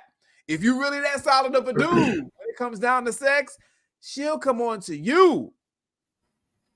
You dig? She'll let you know something because she tired of waiting. A lot of y'all ain't on that level. You're not ready for this. Don't try this at home if you ain't really in tune, but that's how it really works out a lot of the time. Correct. I'm just saying. That's advanced game right there. I'm just saying, stop simping, and you'll never get there as long as you simping and tricking. Brothers, y'all gotta value yourselves. To be honest, go ahead. Before Drake take it over, to be honest with you, yeah, in my personal experiences, mm-hmm. I've had women actually give it to me faster for not even wanting it. Real talk. I'm just giving you real game. When you act like sex is the last shit on your mind, they are dying to give you that shit. Right. Because so that's just free game to all you fellas out there. Go ahead, take it over, Bob. Yeah. Hold on. Let me make Hello? Hey, brother Denzel, how you doing, man? Yeah. Me and the fellas were over here at Manifestation. We were talking about these dudes that are out here just completely out of here, just doing whatever to get some sex and just acting like it's better than whatever. I just want to know, did you have a quote you can share with us about what do you think about these dudes? I mean, you got anything you want to say? Yeah, that's brother starving. Yeah, I agree, Uncle Danny. Them brothers starving. All right, we'll talk to you later, man. Yeah. Like Uncle Danny said, real talk. Shout out to that role in Malcolm X. Come on, these now. brothers are starving. Yeah. And unfortunately, a lot of people get upset when you try to refer this into these animalistic psychological terms, but really it goes back to the whole concept of predator and prey. Mm-hmm. Women can smell desperation. Right. Yeah. Even the most game goofy woman, she can look. Unfortunately, the sad reality of our existence is, unfortunately, a lot of women have had to contest with sexual attention from even childhood. All right. That's the reality of the beast. It's something that people don't like to talk about too much, but it is reality. Mm-hmm. As soon as a woman, as a girl, I should say, turns the corner of puberty, and sometimes even before then, unfortunately, she's getting sexual attention, not just from other young boys who are turning that corner into puberty and starting to recognize and realize girls and everything, but unfortunately from some older men as well, too. So one of the earliest things a girl is going to learn about sex and interacting with the opposite sex, one of the earliest things is going to be what sexual attention looks like, unfortunately. So that means more often, way more often than not, when you are dealing with a woman, she is going to smell the desperation on your breath way before you say a thing to her about it. She can look in your eyes and tell that you can't stop looking at her. Everything in your brain is saying, position this, bend over there, doing this, whatever. She can feel it. Right. She can sense the aura off you. She knows that right now, she ain't talking to you. She's talking to your Johnson. She's talking to Mini-Me. She knows that. That's one of the reasons why a lot of you dudes get hooked by your nose and led around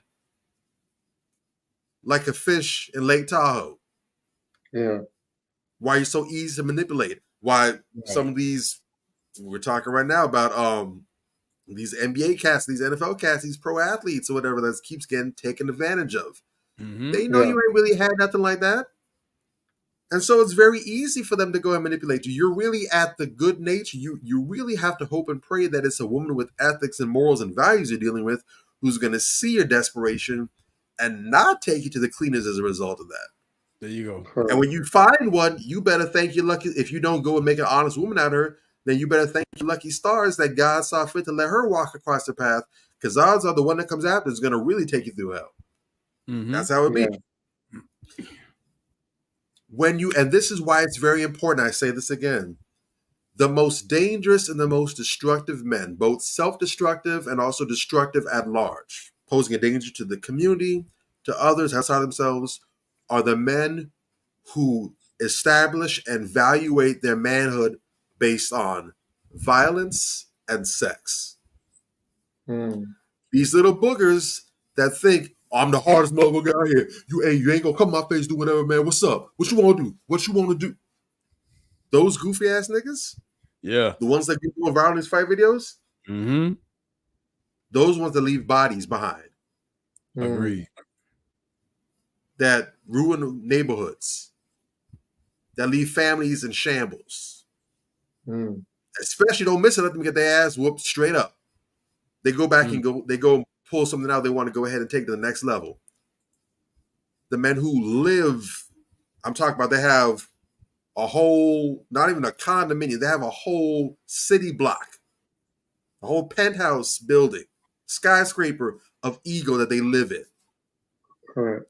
And then there's the men who base their manhood on their sex, how many women they can bed. Oh man, I just fuck your bitches and Gucci flip flop.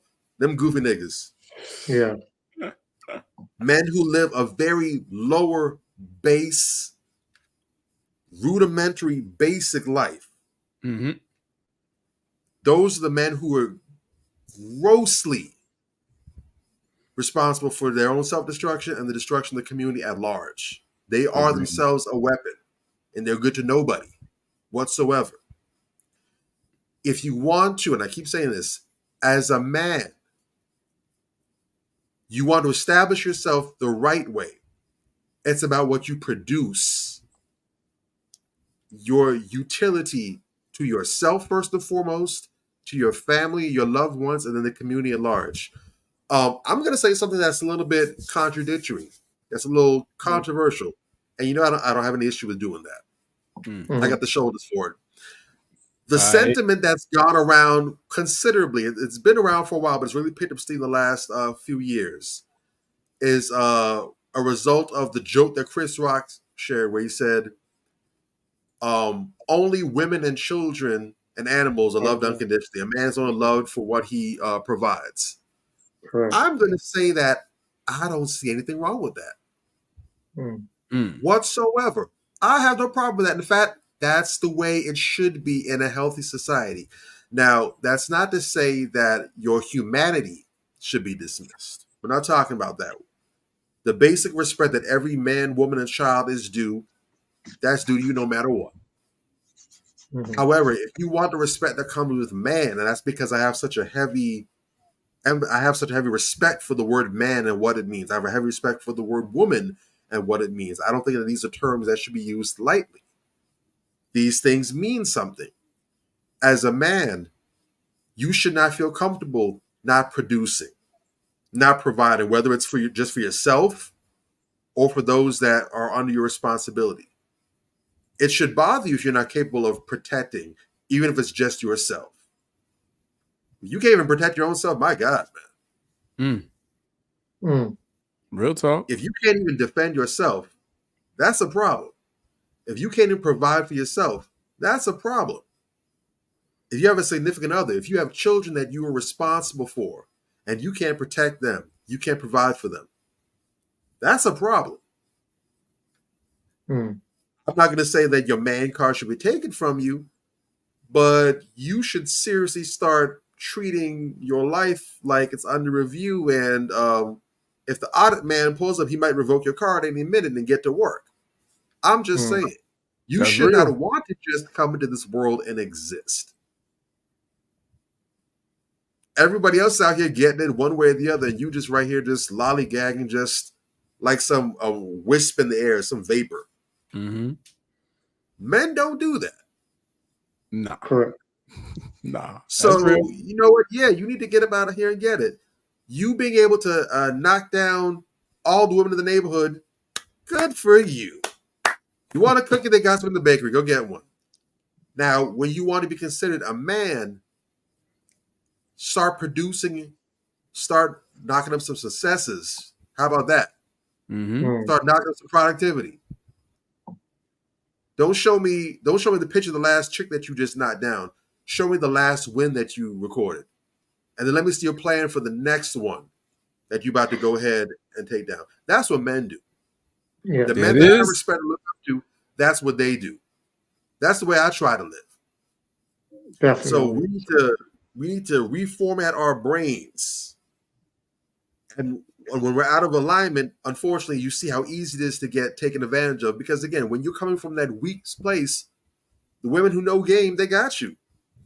They've been dealing with dudes your age when they were little girls.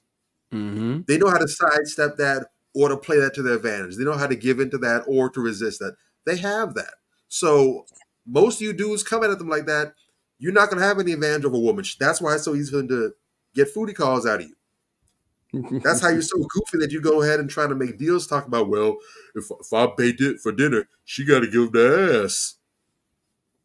Knowing good and full well, no intelligent person does a business deal where one person gets the payoff before you get the goods. You pass the money and the drugs at the same time. It ain't no, well, you give me the money and then, in 30 minutes, I'll go ahead and give you it. That's bad business. It's a mess out here, bro. We gotta get them, man. We gotta get them and get them right. Real talk. And it starts early because unfortunately, once dudes have reached a certain point and they've been at this for a while now, and ego's involved now. Yeah, they've been doing this. They've been wrong for so long. It's hard to pull people back off that cliff because they've overly committed. They're all in at this point. It's very difficult to get them back off the limb. So that's why I'll personally I advocate. We talk to the older heads as much as we can. If they pick up the gems, they're receptive to it. That's a blessing. Right. But most of them, because again, they have their whole ego, they have the whole identity tied up into this. When you talk about this, you're not just talking about changing how you're doing things. You're basically telling them that how you have been living as a man up to this point is wrong. Most aren't going to be too receptive to that. That's why I'm about getting to these kids, getting to these youngins before all that bullshit has time to gunk up their brains. And now you got to do this deep, intensive cleaning to get all the garbage out. Right. Get them early. Catch them early. Game them properly so they can go around the world. And now, as much as can be, they Teflon. Everything bounces off them. All the other usual goo gaga mess, they can't be afflicted by it. Definitely. I wholly agree with you on that. I did want to talk about how when we talk about we need to get at the youth and the young men. What about the women that look up to other women, like women that have they exude such excellence? When we talk about women like Felicia Rashad, those type of women that exude that type of essence of what a real woman should be like and how she should carry herself and the type of energy and divine femininity that she exudes. I think one of the most powerful women that is very quiet, but is also in that same bracket is this woman right here. And I think this can be very problematic. So we have Savannah James launches her new podcast that has LeBron fans fearing she'll destroy the illusion of being a perfect wife. And I've seen a lot of women and guys too that were saying this. So this is from the comment section. We need more Savannahs, less Sukihanas. You've done so well as the polished, business savvy NBA wife. Why lower yourself to this? I have anxiety about this. Savannah, protect your peace. Love seeing her pose and on the go. Don't want podcasts from her. Sorry. She doesn't have to do this. No, Savannah, please remain mysterious. Y'all do fight me, but I don't want to hear her talk. Just be cool. And those are some of it was a long list of comments, but I just want to get you guys' reaction to how and I do want to say on the promo, she was stroking the microphone, like really doing some raunchy sexual thing. So that shit bothered me so much, dude. Like, because exactly what I was afraid. With Aisha Curry, right? Real talk. No, exactly. We saw this with Aisha Curry. Aisha Curry used to be labeled the anti-thought, okay? Because Aisha Curry used to come out here. She used to check these chicken heads, man. She used to check these birds. You know what I'm saying? And give them some real talk, as far as how God wants you to be and how, you should be carrying yourself this way and that way and whatever the case may be. She used to keep it real all the way trillion with these women. And then they started dragging her and talking bad about her and condemning her. And she eventually gave in to peer pressure and started twerking like the rest of the birds. You understand what I'm saying? So, no, we don't want to see that for Savannah James. Y'all, well, I don't know about y'all specifically, but I know guys in particular tend to praise Savannah James quite a bit. I don't. You know what I'm saying? Like, I think she seems pretty cool, but just little things, okay, she's not dressing like Sierra, but them titties be out, with Savannah James quite a bit. You know what I'm saying? She tends to wear, stuff that shows a lot of boobage. You dig? And it's like, it's not as bad as what we've seen, but that lets me know it's still there. Or it seems like it may still be there. I don't know that lady. I don't want to put that on her, but it seems like it may still be there. It's just kind of dormant and very low key. And I hope that's not the case. I hope that sister is every bit as wonderful as we think she is. I really do. But a couple of women have, hell, Jada Pinkett did that to everybody. Everybody thought, even though we seen her be passed around the game or whatever the case may be, we thought she was a pretty sweet lady. And, okay, she's married now. She's married to Will Smith. We're thinking this is going to be a happily ever after type thing. We turn around and find out, man, this motherfucker is like Satan incarnate. You understand? Nobody saw that coming. Aisha Curry, same thing. Nobody saw that coming. So, yes, I can agree with the sentiment. I don't like the wording of the article. Very, Savannah very, Jane, it's very sarcastic. It's yellow journalism. Yes, it's yellow journalism. That's so bullshit. That's so. But it's a gossip rag. So what do you expect? You dig? I'm just saying, she's not the perfect wife. Nobody is the perfect wife. But a lot is to be said, especially in this day and age, about a black woman. I'm gonna say it about a black woman who carries herself with respect, decency, and class, and puts her man and her family first. A lot is to be said about that because you don't fucking see it. Yeah. Not that it's not out there, but the white media, the very powerful white media that we've been talking about this whole show, they don't show that. They don't go out of their way to show that. They'll show, Sierra running around half naked, every time she wants to pull a publicity stunt, with her righteous husband. They'll show that. They'll put that, they'll pedestalize that.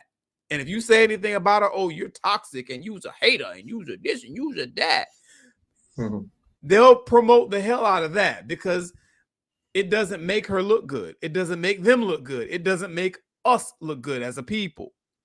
Savannah James, thus far, has made us look good as a people. And so I understand why some people are, kind of leery about that. They don't want to see her image get tarnished because thus far that sister has held it down, but like y'all said, even on the previews, what's the shit she's doing with the mic, caressing it with her nails like she's doing something to an erect penis. What the fuck is that about? Yeah. You know what I'm saying? Like, automatically, I cringed and I'm like, oh God, not another one that's going to give in the fucking peer pressure. Like we said, all content has intent. What you want to bet somebody told her to do that shit? Correct. You understand what I'm saying? And she bought into it, not understanding the implications. You are at a very high, you're an extraordinarily high level. The world is watching everything that you're doing, and you come out with a podcast and this is the first thing you do. Fuck out of here, man. Like, I didn't like it. I didn't. I'm tired of seeing black women be depicted as trash, as loose, as promiscuous, as less than. It's despicable. And even more so than that, I'm tired of seeing black people, black men and women, buy into it and reinforce the narrative and act like it's something wrong with you when you tell them that, hey, you wasn't raised like that. Correct. Your mama didn't raise you like that. Your daddy didn't raise you like that. The uncles in the neighborhood wasn't with that shit. Why is it okay now? I say that to a lot of these older hood rats and these low energy women that come out here caping for the poor behavior when they see it. You wasn't raised like that. I know you wasn't raised like that because a lot of time I know your mama.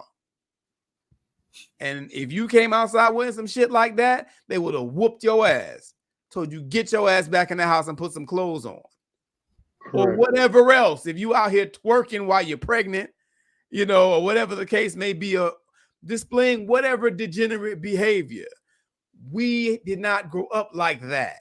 So why is it okay now that white feminists have said you can go out there, black women, and make a damn fool of yourself, and we'll make a star of you? Get the fuck out of here, man. We have to be smarter than that. Oh, it hurt the shit out of me, dude. I don't want to. Dude, that shit bothered me. Savannah James is one of the few sisters out here that still, you know, conducts herself with respect and class. That's just in the public eye. There are plenty of them in day-to-day life, but in the public eye, I can only think of her and what's the other girl? And her and Kyla Pratt. That's about it. I'm just saying, and it's a good thing to see. And I hate to see that it looks like they're making a concerted effort to try to smear her and tarnish her and make her like the rest of these women out here, which ultimately ends up being a reflection of us as a society, as a people. That's a problem.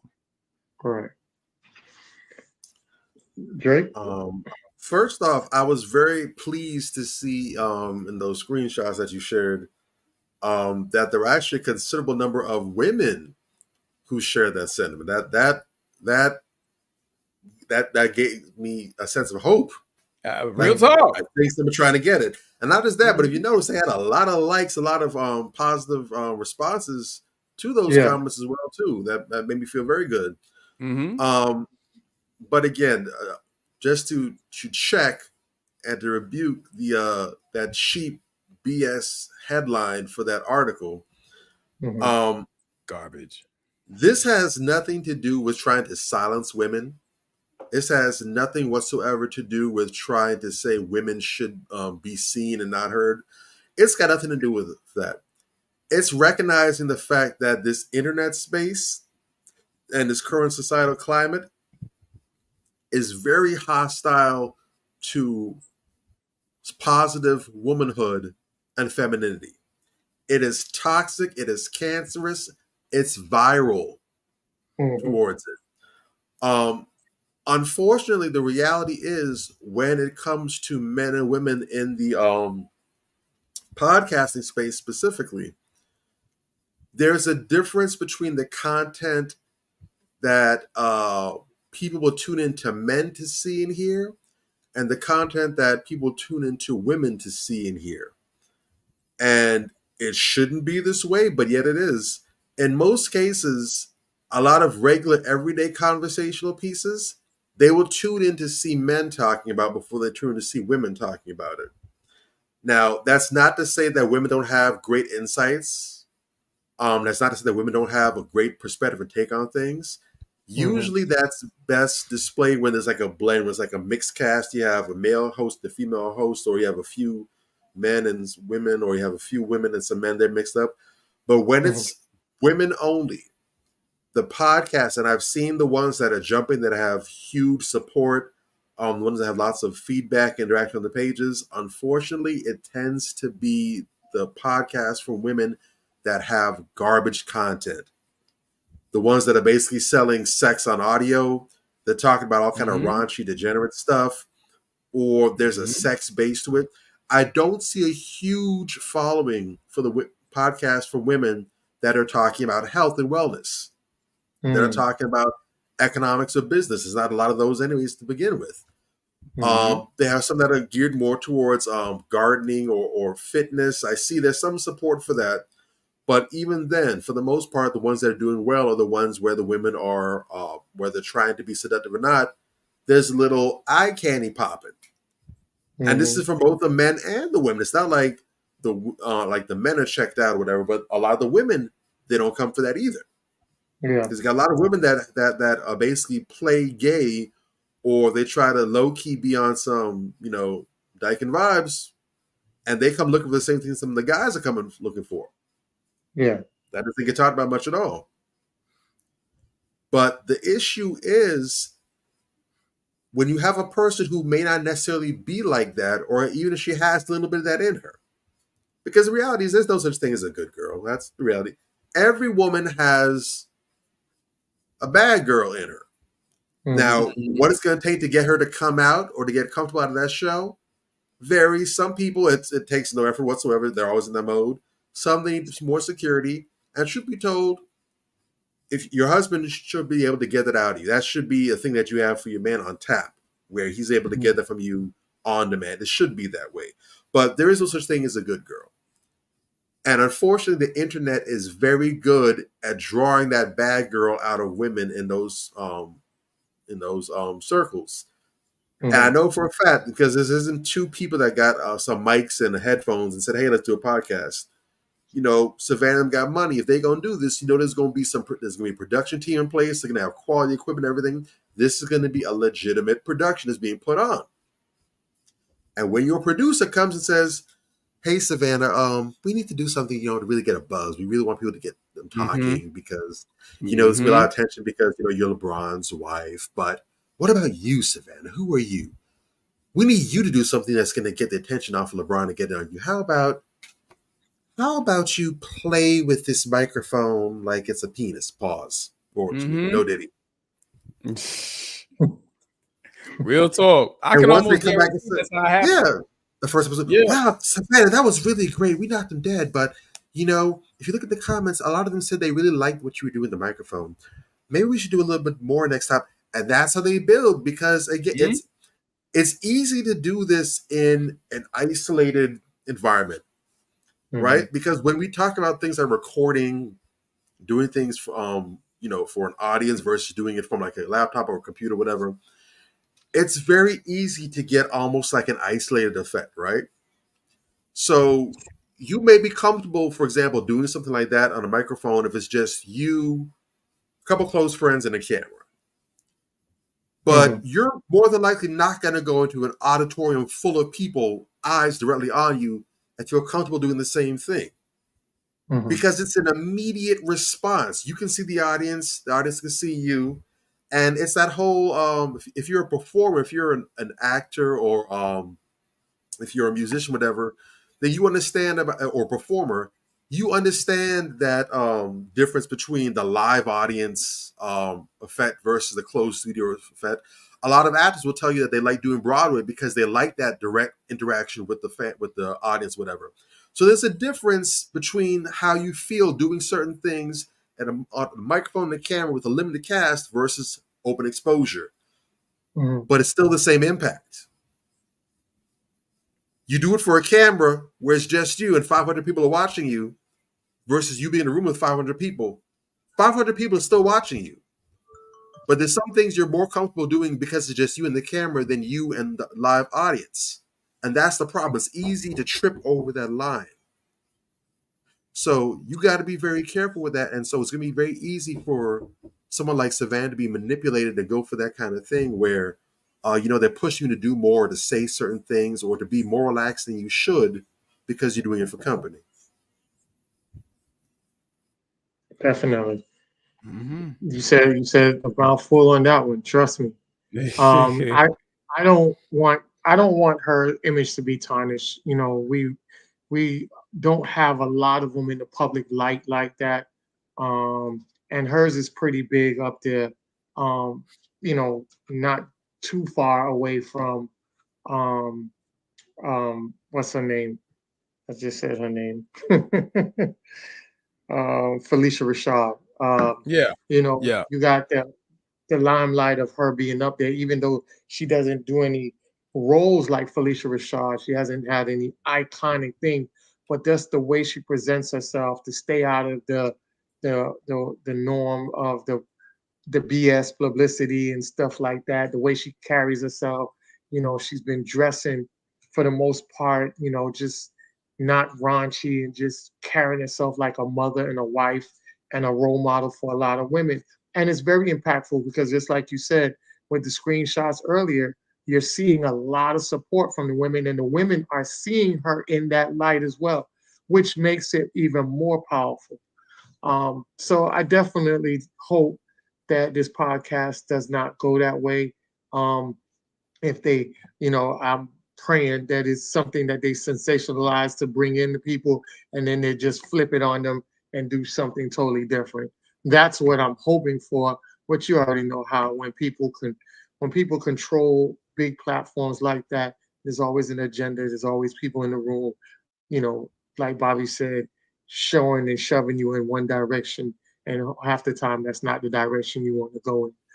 All right, well, tonight's been a great show. We're not going to do Queen Check for tonight. I'm going to definitely save that for next week. But I do want to go through a list of stuff that, a lot of women might not understand what's going on with men. But, we do want men and women to align together, not have these big, enormous standards, outrageous standards, overvaluing yourself. Align with people that you just perfectly align with. It's no perfect relationship, but when you find people that you have more pros than negatives with, man, ride with that. You can improve and change so that the negatives turns into something more healthy, and then your relationship ends up flourishing to be more healthy than normal. So I want to show you something. Like a lot of times, I don't know if you gentlemen do this, but I know I do it a lot. But this is a sense of protection that a lot of women don't even realize. When men go into a restaurant, you have men, and if he's a man's man, he's a protected man. Let me show you how he's protecting you, right? So a husband goes into a restaurant with his wife, and the husband is eating. But while he's eating, he's making sure that he's on alert and he's able to protect his wife at any given moment. A lot of women don't understand that because we don't verbally tell you that. But this is a form of protection that a lot of men do that a lot of y'all women don't realize. I do it. On the other side of it, the wife is over here jamming, listening to all type of stuff. It says wife who wouldn't know if a robbery was taking place because they be in their own world. It's our job to protect them on that end. You say you do that, Major? Absolutely. Correct. Mm-hmm. All right. Why a lot of men can't find good women? Looks don't move me, but 95% of y'all fine and dumb as hell and ran through. This is a lot of things that a lot of men are saying, and it has translated into stuff like that. You know what I'm saying? Mm-hmm. We want you guys to know our circle should include people who tell us when we are out of line instead of co-signing our foolishness. Mm-hmm. All right. That's just food for thought. All right. Some more memes for the fellas. Sorry. Being faithful isn't just about violating the act of cheating. It's about consciously removing yourself from any situation that could potentially blur the lines. Real talk. Being truly faithful is not just about physical monogamy. It's about emotional integrity. All right. It's not about not seeking validation or attention from anyone outside the relationship. It's about not having anything on your phone that you wouldn't want your partner to see. If it's the text that you do not send, the filthy conversations you do not entertain, and the decisions you make when no one's watching. That's integrity. Being faithful in a relationship isn't just about staying out of someone else's bed. It's way deeper than that. And I do want to also share this with you guys real quick, this video real quick. A man is disrespected, it takes him to God. that back. Okay. When a man is disrespected, it takes him to, it takes him to a different realm. When a husband is not respected by his wife or a father by his children, it depletes him. It takes him to a whole different realm. That's why we have to be very, very careful as wives and as daughters to our dads, that we encourage and we uplift our husbands and our dads, because All right. And I was playing all of this and I said all these memes because I want people to understand that sometimes the program outside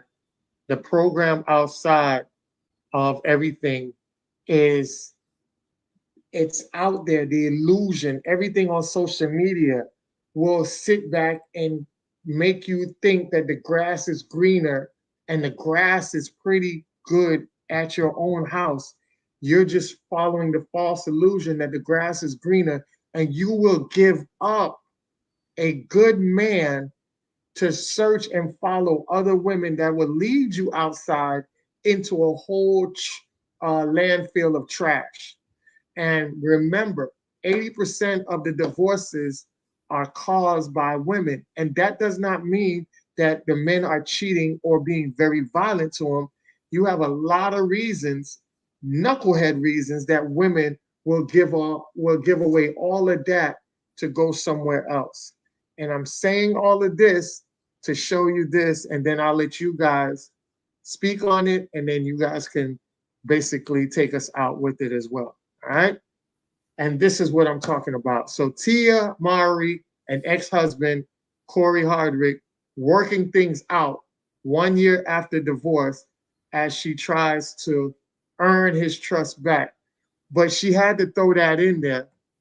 But in reality is she went out there and the fucking shit was garbage. It wasn't what she thought it was. It wasn't the glitz and glamour that all these women portray on social media.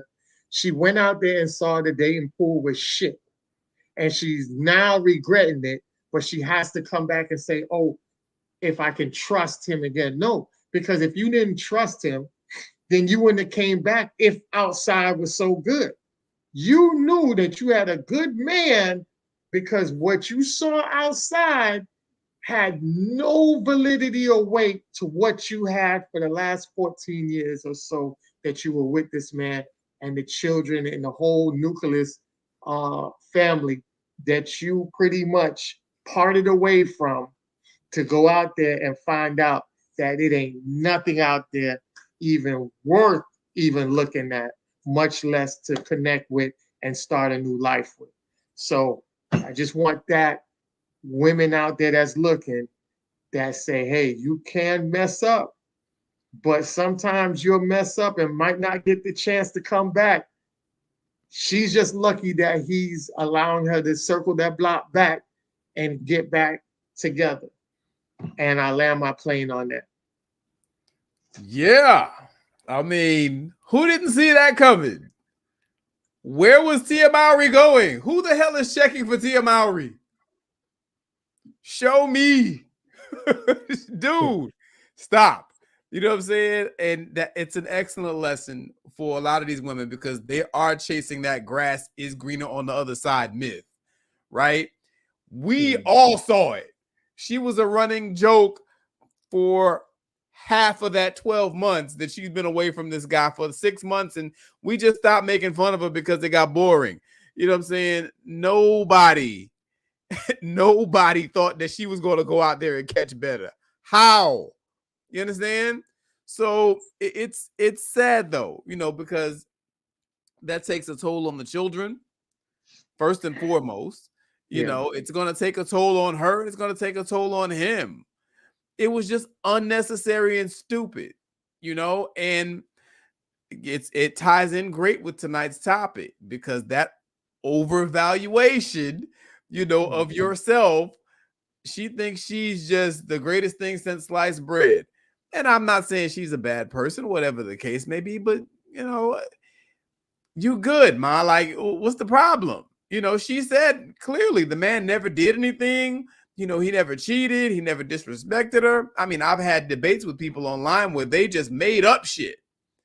Well, he probably did this and he probably, but she said he didn't. Anything to make the man look bad. Anything. Yeah. And so, you know, it's unfortunate, but that's kind of where you are, ladies, you know, and unfortunately, women's property value does not go up with age. You can believe all this Tyler Perry bullshit if you want to. It does not. You understand? And you can try to shame men into dating your old ass all you'd like. You know, and look, there's some sisters out there, they may be very good women and they're just older. I'm not knocking you. You understand? But don't knock the man who's your age that don't want to date you because you're too old for it. That's just not how this works. You know, at the end of the day, if you're in a good situation, make the best of it. Because coming across good, decent, quality people is not a walk in the park. It's not a walk in the park, especially not in this day and age. Coming across good, decent, quality people in either gender is rare, but it is particularly rare for women to find solid, quality, decent men like that. Not because they're not out there, because there's so many more women than there are men. And so you're at a disadvantage coming in. And yeah, you know, it said on there very clearly, you know, actually it said that she's trying to earn his trust, right? And it said that very clearly because, you know, how do you feel you can trust somebody like that after they pull a stunt like that? You've been with them for all these years and they just up and leave you for no apparent reason? What's that about? You know, so luckily she's getting a second chance. She should feel lucky to be getting a second chance with him. Yeah. But, you know, all of this, you know, all these ridiculous standards, you know, which is the other side of it. There's the overvaluation and then there's the exorbitant standard. You know, a lot of people, the speculation was, oh, you know, Corey Hardrick, you know, he's worth some mills, but he ain't balling like LeBron. He ain't balling like Tom Brady. He ain't balling like some of these other guys out there who are high value men. And, you know, just monetarily high value. That was some of the speculation. And I believe that, you know, because what other reason? You know what I'm saying? Like, I didn't understand the move from the beginning. But when you start talking about, you know, women love to talk about men's insecurities, but when you start talking about insecure women, you know, and light skin privilege, I'm gonna go ahead and say it, you know, where you think that you're supposed to have a $500 million man. You understand? And you're supposed to have the attention of the world. You're supposed to be a quote unquote Beyonce. Yep. You feel that way. Nah, bruh.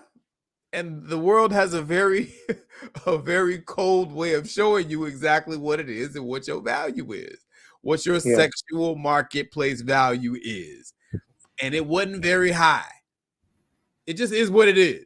You know what I'm saying? Yeah. It shouldn't have taken that for her to have to want to come back and try again. But it is what it is, you know. But long story short, you know, that's that situation. But for regular everyday people, man, if you come across somebody that's good and solid and is willing to love you and is putting their best foot forward and they treat you well and everything is working, man, go with that. Pull the trigger. Do your proper vetting. And if it's there, pull the trigger. It pays dividends, man. I can tell you myself, I'm there. You dig? And for the longest time, I was getting the bullshit women, or I was entertaining them, rather. You understand what I'm saying? Because you know, why not? Once you start realizing, damn, you know, this is blocking my blessings. This time I'm spending with this person is time that I could have spent with someone who was of better quality. That's not the same thing. Now you're removing some of the lesser people from your life and you're only allowing people in that are quality people that can make it make sense. and you start dating with purpose. That's what this is about at the end of the day.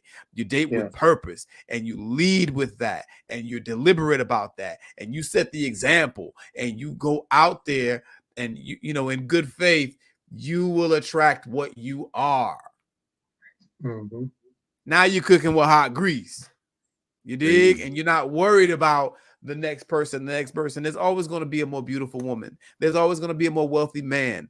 That ain't what this is about. And once you start realizing that and you retrain your thought process, you'll be all right. I'll land my plane. Well said. Well said. Drake. Absolutely. Well, I hope that this is legit. You know, you can never tell with these gossip rags, these gossip blogs, whatever. But if so, I will at least give Tia credit for at least having the good sense to go ahead and try to get back and try to earn her family back.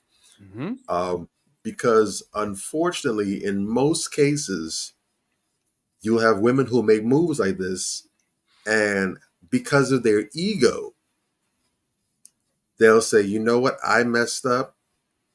That made a big mistake. But because they have to save face, because they got to go ahead and flex and keep up appearances and look like this boss chick, or, just, I'm doing the damn thing, or, I don't need a man, all this other nonsense. They will go right there and they will choose the so-called love and respect and admiration of nobodies, strangers, people who really, to be honest, couldn't give a damn if they stopped breathing in the next 5 minutes or not, over the love and the warmth and the safety and security of their husband and of their children, and the security that the children feel with having their parents together under the same roof. They'll rather sacrifice that because ego says, "No, we're not going to let them get one." Yeah. So if this is the case, big ups for her. And I have heard some stories of people who have divorced, reconciled, and got back together, and they're enjoying a different marriage now. It's possible. People really don't respect, and the funny thing is, you got people who tell you all day long, marriage is just a piece of paper. That's just the government. That's the government involvement. We don't need the government in our relationship. We don't need none of that. Nah, what for what? They'll come and talk all that nonsense to you. But there is something special and significant about taking this person and going before a courthouse, for a judge or some other figure of authority, or so you do a medium to larger size wedding in front of your friends, family, people that matter to you all, in a public place, and declaring, I love this person, I care about this person, I want forever with this person. There's something significant about that, right? And again, don't tell me that a marriage doesn't mean anything, that a wedding doesn't mean anything. If you out here and you went to your high school graduation, your college graduation, if you joined a fraternity, sorority, you went and you had your big cross and that whole celebration, there are all kind of celebrations and milestone memorials that we have in life as people. All kinds. You get a promotion at your job, or you have birthday parties, for the love of God. I mean, Jesus. Every year, faithfully, you turn another year older. But you want people to show you the same love every single year, or celebrate your birthday every single year. You don't say, just the day I came out, no big deal. That's fear talking. That's a coping mechanism where you have to try and downplay this and diminish this so you feel better about not engaging, or so you don't make it out to be a big deal. No, but this is huge. This is you acknowledging that this is my person, and for better or for worse, we're going to do life together. That's a big thing. It needs to be taken seriously, not just with the getting into it and the duration of it, but afterwards as well. Now, if you've reached a point where you guys have irreconcilable differences and you've done everything possible, you've gone to counseling, preferably beforehand. You didn't wait till things got bad to see a therapist, but you did the premarital counseling. You occasionally went to counseling in between the marriage just to make sure things were on the right track. The same way you do with your doctor's appointments or getting your car a regular tune-up or whatever. You've done due diligence. And you reach the point where you know what? This can't be fixed. This is horribly, irreparably broken. Is what it is. You've done your part. You can't win them all. But if you have unfinished business, if there's still some meat on that bone, if you ain't finished the plate just yet, take your ass back to your spouse. Go ahead and get your spouse back. Do that. You made a commitment. Yes, you can get divorced. Yes, you can get annulled. But at the same time, a commitment is a commitment. And if this whole watch how it comes back. If this marriage is just a piece of paper, right? Then that means that what's really significant, what's really binding, what really matters is your word, which doesn't call for a certificate, doesn't call for the state. So if your word that you gave in sickness and in health, richer born to death do you part, if that matters, then don't worry about that piece of paper that's insignificant. Go back and get your spouse. That's still your significant other. Make that work. Kill your ego. All your ego is going to do, male or female, is leave you very lonely, leave you cold, leave you miserable at night. That's all it's going to do. And even if you got somebody in your bed next to you, that's a cheap substitute. All right? Especially if you have children, you have a family. Get yourselves back together. And again, there ain't nothing out there. All the married friends and folks that I know, all of them have seen what the current state of this dating pool is, and they all said they'll be damned if they get divorced. They'd be stupid to do it. Exactly. I know a couple of others that have said, I'm glad I met my wife when I did, and they said, if I had to do it again, I simply would. Ain't nobody trying to go back out here. The people that's out here now, they got some sense. It's like The Walking Dead. They try to find rescue. Nobody want to. Maybe in the 90s, the 80s, or whatever, it was cool to be single out down the prowl. Maybe that was the wave. Right now, this is hell out here. Real talk. like DMX, it's dark and hell is hot. So it is. If you find somebody that's solid, that you got no issue with, you are an idiot. Ain't nothing better out here. There's nothing. There's nothing. There's no victory. No one's holding out on you. Nah. Do the right thing, make it work, fight for your love, fight for your family. Amen. And I do want to say that, like I said, there's so much facade that's going on with social media. The grass looks greener, even in the dating pool. I knew this girl that, looks pretty good. She portrays like she has a great job and everything like that. And come to find out, through an angry family member, that this girl is actually living out of a car. And I would never known that this girl was living out of a car, and the shit that she was going through, because a family member just went straight off on everything, and everything starts to add up. And I'm like, damn, that's crazy. So even people that you're looking at, and I made a post about that. I said, damn, it's kind of crazy, because people that you thought was out of your league, are out here struggling, living worse than your enemy. You would just never know, you know what I'm saying? Because the facade that they portray out there. So I just want people to get together and align with each other, and don't worry about what outsiders look like or whatever the case may be. Align with who you align with, and build from there. Because the people you're thinking that is on that level ain't even on that level, and you'll be shocked. So I definitely want to leave you with that. Thank y'all for tuning in this week. We're definitely going to have a dope show again next week. Remember, tell a friend to tell a friend, and we up out of here. Yeah. Peace out, family. All right. Get the next time. For sure. Manifestation. Man up. Manifestation. Man up. Manifestation. Man up. Manifestation. A place where we inform, build, and inspire. Manifestation. Man up. Manifestation. Man up. Manifestations. Man up. A place where we inform. Manifestations. A place where we inform, build, and inspire. You gotta eat what you kill. You gotta go out there. You gotta hunt for your meals. We all have that ability to connect with people, to be that motivational person in somebody's life. You gotta let people know there's certain lines you don't cross, and that there's gonna be consequences if you do. Man up. If you are an adult and you are in a relationship, that person's emotions are not your responsibility. Man up. Manifestations.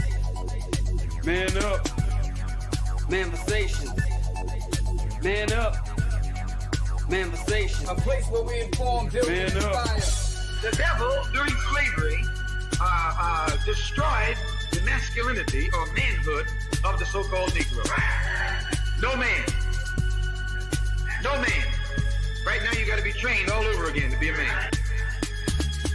When someone is obligated to do something, it is binding upon them to do it.